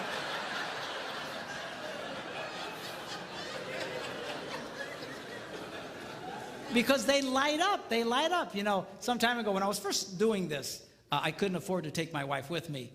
And so I was doing a lot of traveling by myself. And I was at a grocery store or gas station. I was paying for the gas, and I saw one of these rack of greeting cards. And this one caught my eye. It said, "My favorite place to be is wherever you are." And I thought, oh, I should get that. How much is that?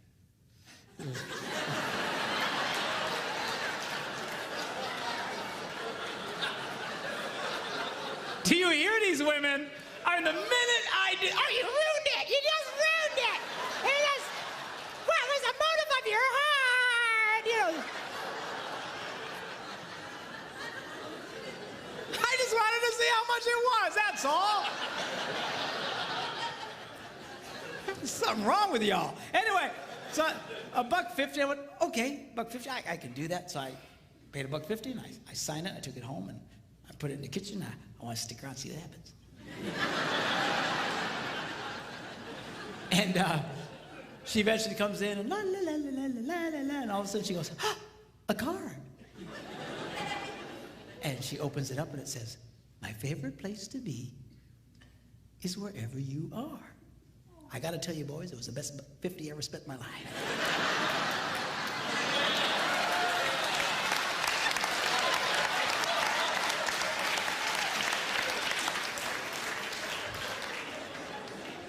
But we'll talk more about that tomorrow. Okay, now. Number 4, barter with him. Now, how does that work?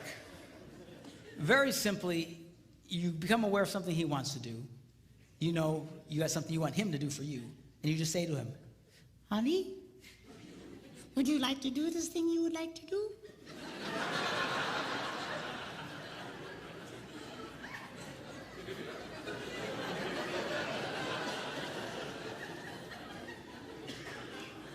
Yeah. "Well, do this for me, and you can do that." What's the catch?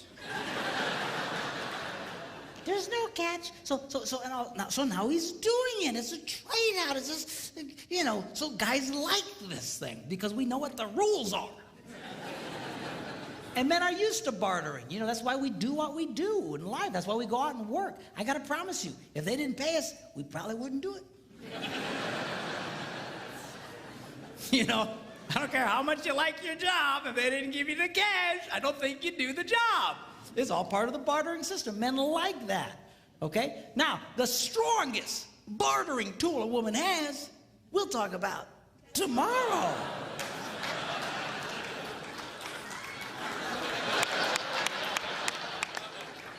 Oh, that's terrible.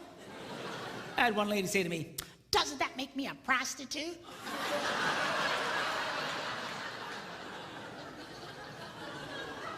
I said, he's your husband, for crying out loud. Women have no idea the power they held over us. Just, they have no idea. I'm telling you, you can get a guy to do almost anything. You just come up to that boy and find something disgusting like cleaning the garage and say, Hey, baby. How'd you like that?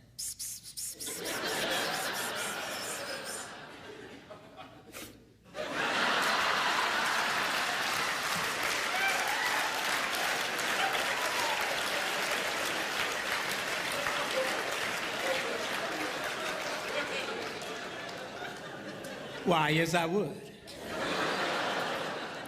Well, I tell you what, you go clean the garage and then come and find me. Man, you got yourself a motivated boy.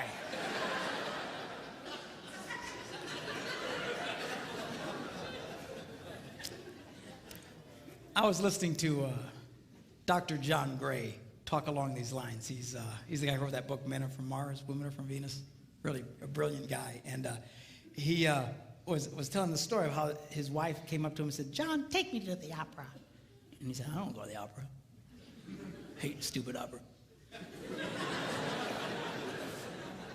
Dress up like a penguin and go out there. And right there, a lot of you girls would have just went, I think I'll eat worms and die. She didn't. She knew about this stuff. She just asked him again later. Hey, John. Yeah? Take me to the opera. No. John, Yeah? take me to the opera. Okay. So now she's a happy girl. Now he's all dressed up like a penguin, taking her to the opera, and right there a lot of you girls would go, where's my stupid husband to take me to the opera?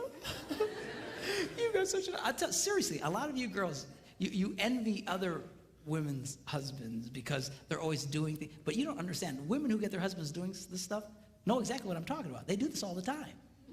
You sit there with your heart broken because he won't do these things. You think he should just cosmically do them on his own. I mean... Somewhere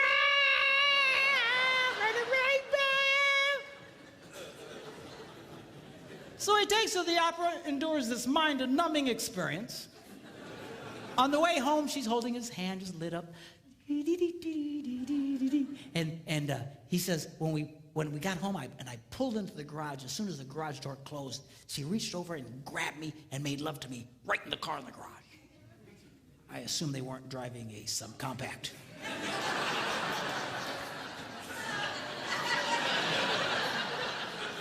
You figure it out. Anyway. So anyway, the next morning he gets up early and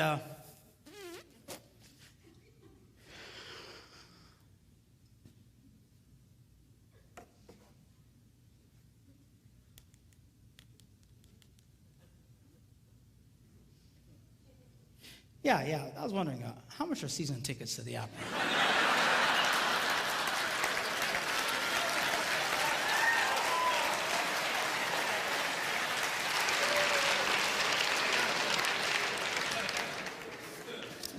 Men's brains, women's brains. Women's brains, they don't think very highly of themselves.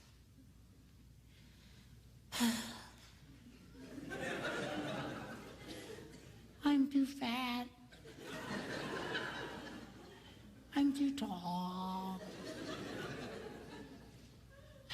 I'm too oily.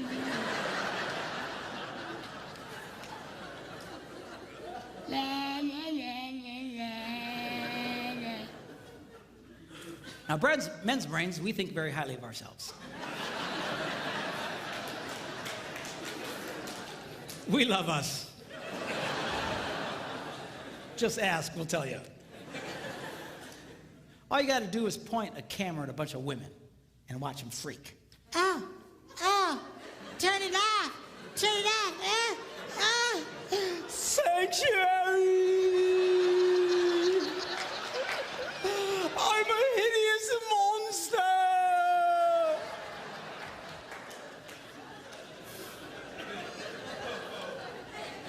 Point a camera at a bunch of guys, what do you get?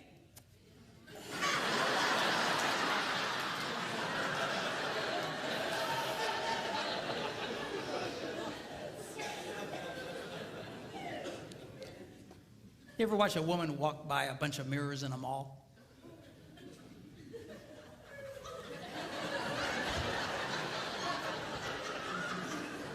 You ever watch a guy?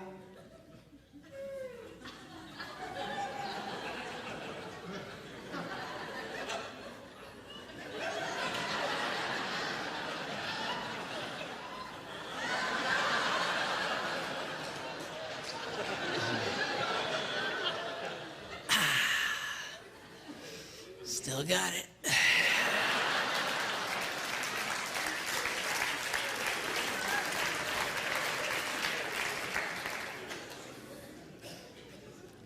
A lot of women, they give me such a drag because their husbands try to be nice to them and compliment them and be, nah, don't say that, nah, I'm ugly, nah. And you know, why do you do that? Here's a secret. You want him to like you. Why are you pushing him away? And it's, you know, that's such a drag. Ladies, do you know there are 3 billion women in the world who don't look like supermodels and only 8 who do?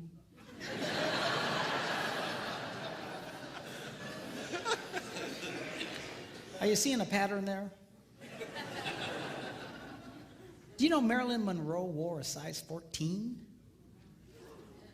Not too many guys going, oh, I don't know, she's a little chubby, I think, for me.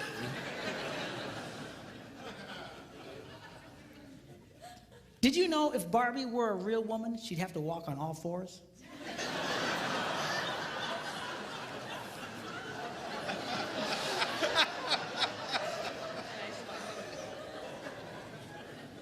Explain it to her later, okay? I don't understand. Okay.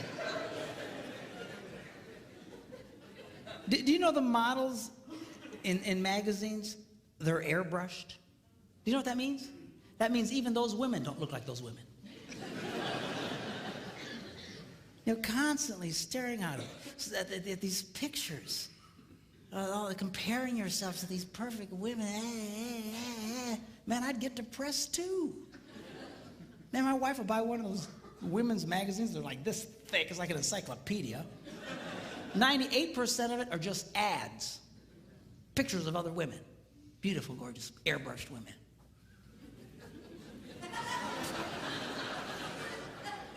Good night.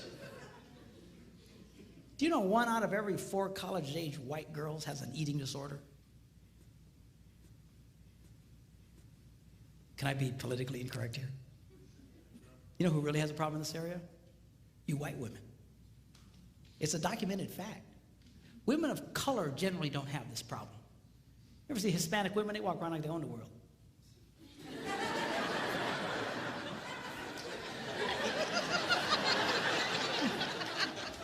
Black women, they care of themselves.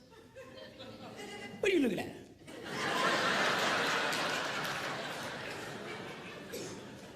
Typical white woman.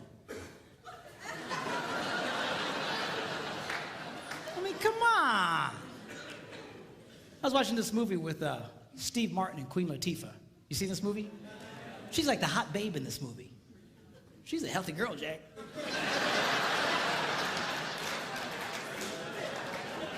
She's all over the place. But you know what? She came across as very sexy in that movie. You know why? Girls, men are not looking for perfect women. You know what's attractive to a man? A confident woman. When women carry themselves in a confident way like that, it's very attractive to a man. And you just be who you are. Just carry yourself with confidence. So you're not perfect. So what? Nobody's perfect. Even the perfect women aren't perfect. Now, tomorrow, I'm going to be sharing with you when we do our little talk about sex. I'm going to be reading from one of the most amazing books. It's one of the most ancient books about sex. And it's in the Bible. It's called the Song of Songs, or the Song of Solomon. And it's a very sexual book. A lot of people miss it because they're very poetic. They talk about pomegranates in bloom and secret gardens. And people go, man, people sure are into gardening. What's the deal here? You know, just... No, it's not gardening, okay? It's about sex. We're going to look at that tomorrow. But tonight, I want to just take a quick look at halfway through this book. He describes this woman that he's absolutely crazy about. I want you to see his description of her. He says this. He says, how beautiful your sandaled feet, O prince's daughter. So apparently she had great feet. Your graceful legs are like jewels, the work of a craftsman's hand. So she had great feet, great legs. Your navel is a rounded goblet. So she's got great feet, great legs, but she's got an outie.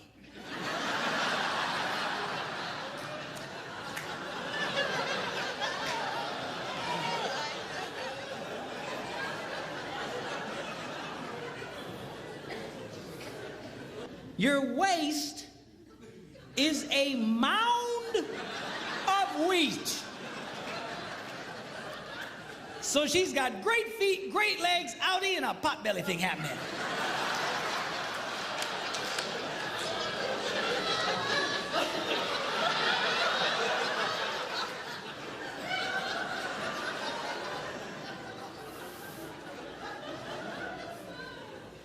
Your two little itty bitty breasts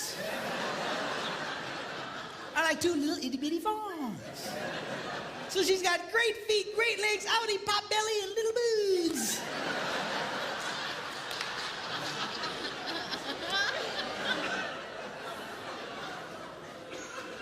Your neck is like an ivory tower.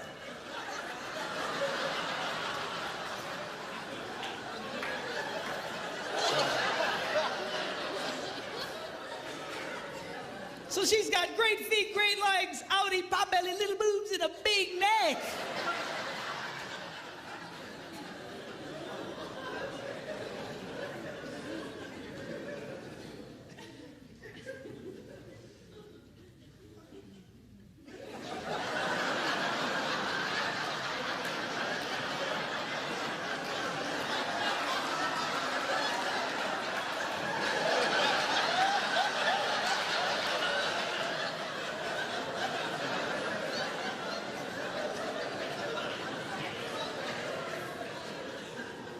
Your nose is like the Tower of Lebanon. In fact, I think they can see it from Lebanon.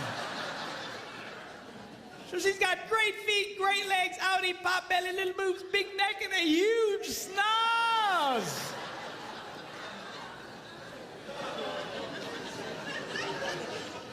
What does he say about her? He goes, oh, how beautiful you are. And how pleasing, oh love, with your delights.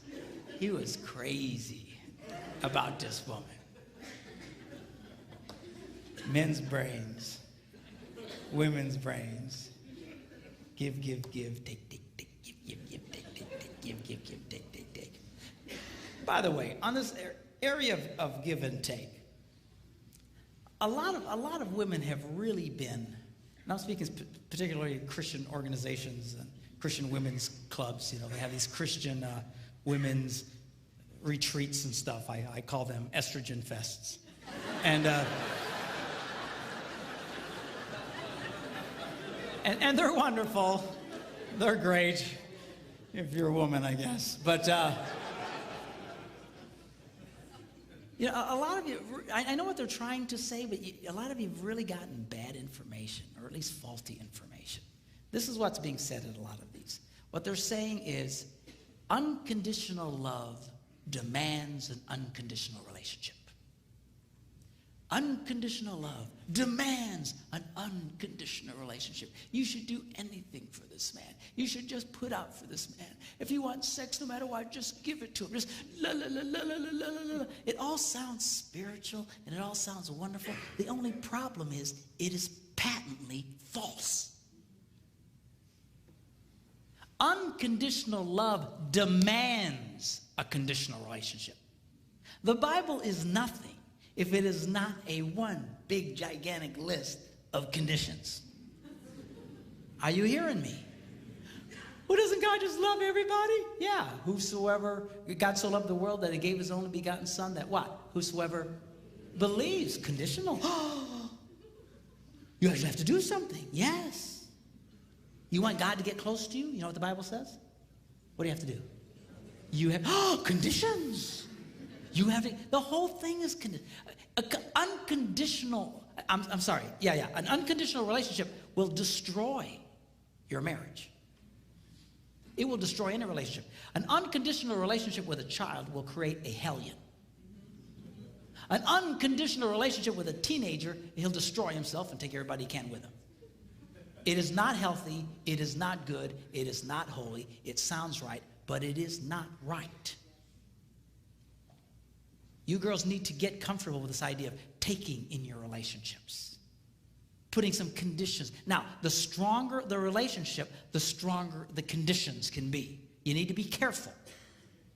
All right? And I know I'm putting a lot of weight on the girls tonight. I'll beat up on the guys tomorrow. But, you know, the stronger the relationship, the stronger the condition. You got to be careful. It's kind of like, you know, if I play hide and seek with my grandsons, you know, you hide behind something, you know, that they can still see you. All right, come and find me. And they'll, you know, you know, you don't play hide and seek with a 2-year-old and run into the basement and hide under boxes. Because he won't get it. He just, you know, so you got to watch the conditions. In a healthy relationship, you can have higher and stronger conditions. But you're not going to get there if you just never require something out of the guy. Okay? And some guys, you know, they don't like any condition. But guys, this is healthy. It's not right for her to constantly be giving to you and never getting anything back. And girls, you can change that, but you got to get comfortable. This is healthy for your relationships to take back. Most guys don't mind you taking back. What we get frustrated with is you expecting us to be like you. That we're just going to do this cosmically like you. We're going to somehow interpret your internal feelings. And we don't do that well. Okay? But you've got to, this is a healthy thing for you. I had a lady at a conference just a few weeks ago. She's crying her eyes out. And I said, what's the matter? She says, my husband, he'll never talk to me. I says, never, he never. If he would just talk to me just for a little bit, I'd feel so much better. And she just cried. I said, how's your love life? Oh, it's okay. I said, let me see if I get this. A man who never talks to you, when he wants sex, you just give it to him. Yeah. I said, well, why do you do that? Well, because I'm supposed to. That's what we're told. You know? I said, sweetheart, you've gotten bad information. Well, doesn't the Bible say we shouldn't deny each other? Of course. But denial doesn't mean, or acceptance doesn't mean you can't have conditions. Here's an example. If you're trying to get a mortgage for your home and the bank calls you up and says, hey, you have been accepted. We have approved your loan. You just need to come sign some papers. And they hang up. Have you been rejected or accepted? You've just been accepted, man. You're excited. Cool, cool, cool. But you have to go do what? Sign some papers. You don't go, stupid bank. They were going to give me that money, but I got to sign papers. I mean, come on. I said, the next time your husband wants to make love to you, you say, honey, I will knock your socks off. But we're going to talk for 5 minutes first.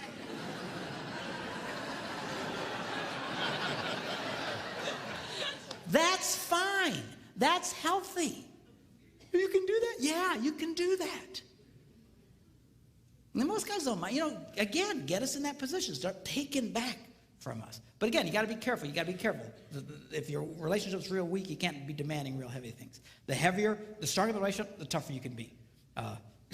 Here's an example. My wife, we have a very good relationship. All summer long, she's been telling me to kill the spiders in the house and in the garage and the outside around the house. We live near water, and spiders love water, and there's spiders everywhere. And I went and bought the poison and stuff to kill them, but I didn't feel like doing it. So she was on me for weeks about killing the spiders. Yeah, I'll do that. Yeah. So finally she walks in one morning and she just is happy as can be and everything's good. And she says, oh, by the way, no more sex until you kill the spiders.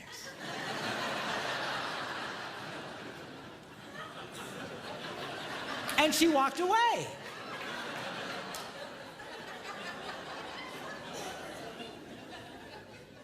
Well, the first day, I didn't kill any stupid spiders.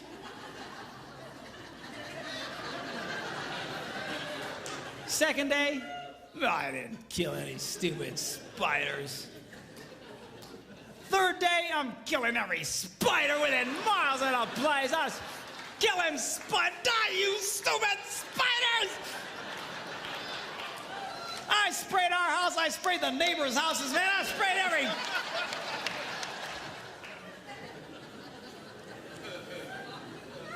Did I want to do it? No. Did she care? Nope. And she's getting stuff out of the boy.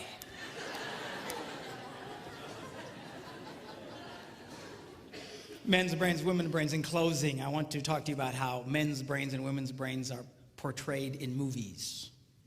You have guy flicks and you have chick flicks. Now, a guy flick is only a guy flick as long as somebody is dying.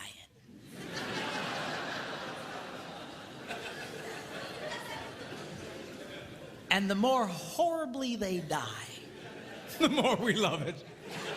You know, some guy gets his head chopped off, we go, oh, yes! Dude, rewind that, man. This is, that's gotta hurt. Play it again, man. We love it. And you know what? This appeals to all men of every culture around the world. There is something that God put in the heart of every man that just lights up at the idea of living your adventures and conquering your adversaries and going for your dreams.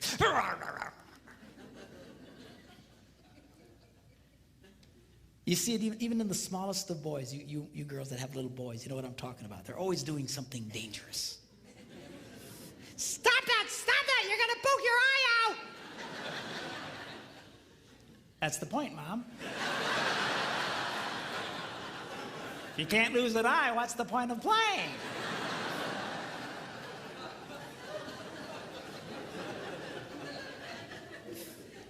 It wasn't a woman who invented football. And we like that. There's something just blesses the heart of a man when he watches one man kick another man's butt. Yeah! Light up on the inside. Just we love it! I believe God put that in. I'll tell you, you can't possibly read the Bible and not see that God is a first-class, #1, grade A butt kicker. Not a chance. Even at the end of the Bible, it says someday Jesus is going to come back and he's going to be riding on a white horse and his robes are going to be dipped in the sweetest perfume that he got from Bath and Body Works. Is that what it says? No. Robes are going to be dipped in what? Blood. And all the men go, oh, shit. Dude, blood. That means somebody's going to get their butts kicked. We love it. Now, women's movies, chick flicks, are a little different. Chick flicks are about connecting the wires.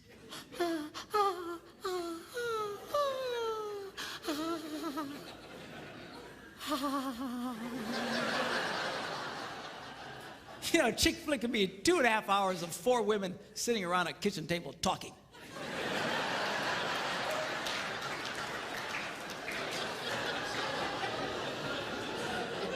And she'll be watching it going,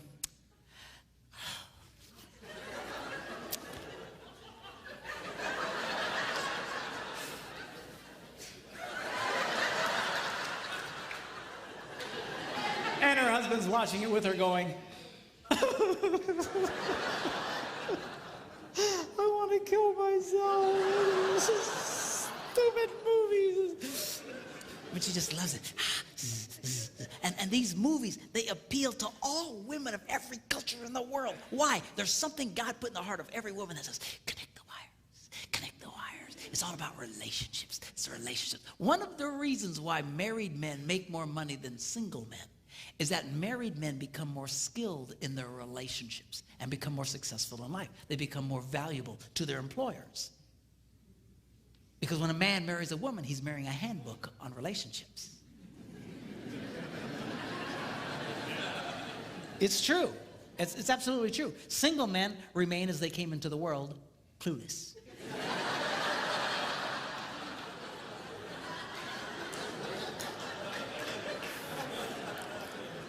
Married men get feedback and they start learning, but you got to listen to her.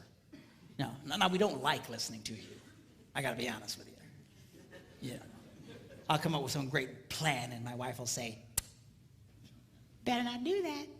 Oh, woman, what are you talking about? I'm telling you, it's a bad idea. Oh,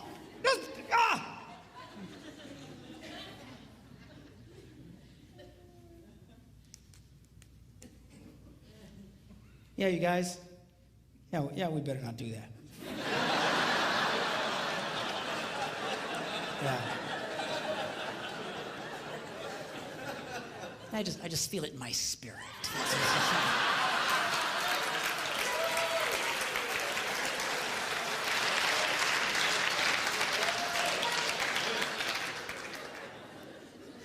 Now, as different as the chick flicks and the guy flicks are from each other, there is one theme they both share that is the same, and that is this: the hero always goes back for the girl. You see it in the guy flicks, man. They're just fighting their battles, and they're on the edge of victory, and suddenly the hero starts to pull back, and his men say, "Where you going?" And he says, "Going without me, boys. Ugh, I got something I gotta do."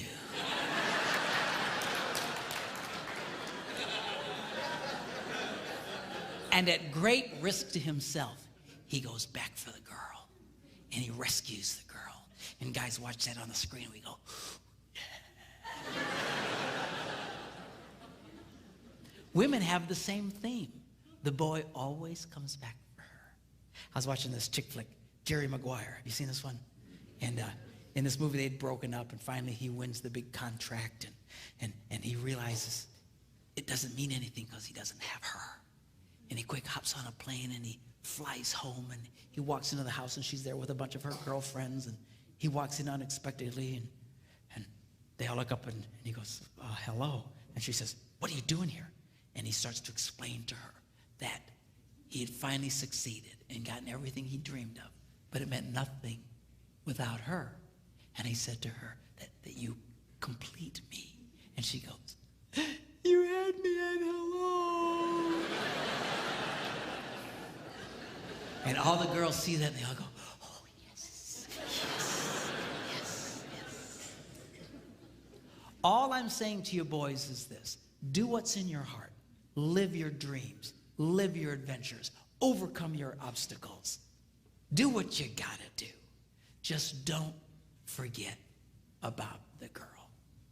I've never met a man who was a financial success and who had lost his family who ever said to me, you know, it was worth it. It's never worth it. Don't be like Adam. You remember Adam in the Garden of Eden? Women say, where would you be without women? I say, Garden of Eden. But,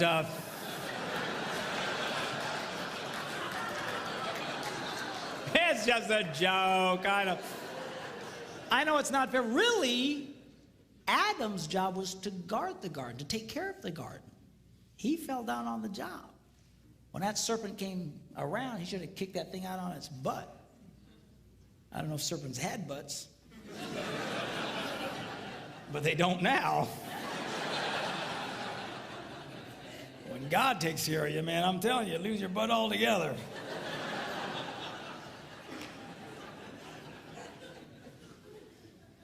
But you know what happened? He didn't do anything. So how do you know that? Because if you read the story, Eve listened to this story and then took of the forbidden fruit and then turned and handed it to whom? Adam. She didn't have to go running through the jungle going, Adam! Where you at, boy? I know you're here. He was right there the whole time. He said nothing. He did nothing. Do you know why? Because he was a coward. He was a coward and the father of cowards, of men who claim to be men, but they're no more men than the man in the moon. They are spineless jellyfish, impersonators, who are afraid to engage their wives, afraid to engage their children. You, sir, are no man. Don't be like that, Adam. You need to be like the second Adam. You see, the Bible refers to Jesus Christ as the second Adam. The first Adam messed everything up. The second Adam set everything straight. And at great cost to himself, he came back for the girl. He came back for you and for me. That is a man. You need to be like that. Live your adventures, yes. Go for your dreams, yes. Overcome your obstacles, yes, yes, yes. Just don't forget about the girl. Don't get so caught up in your puking little life you forget about her. You start working too late at some point, you just stand up and start heading for the door. All the guys will say, hey, where you going? Just say, go on without me, boys. I got something I gotta do.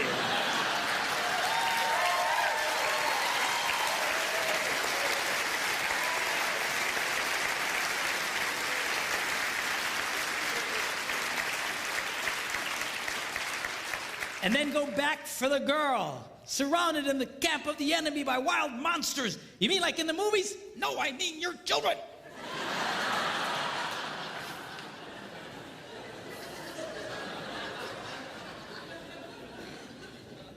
All I'm saying to you is do what's in your heart. It's in the heart of every man here, and it's in the heart of every woman here. Don't forget about her. Don't neglect her. Do what you need to do. But make sure that you go back for the girl. Are you glad you came tonight?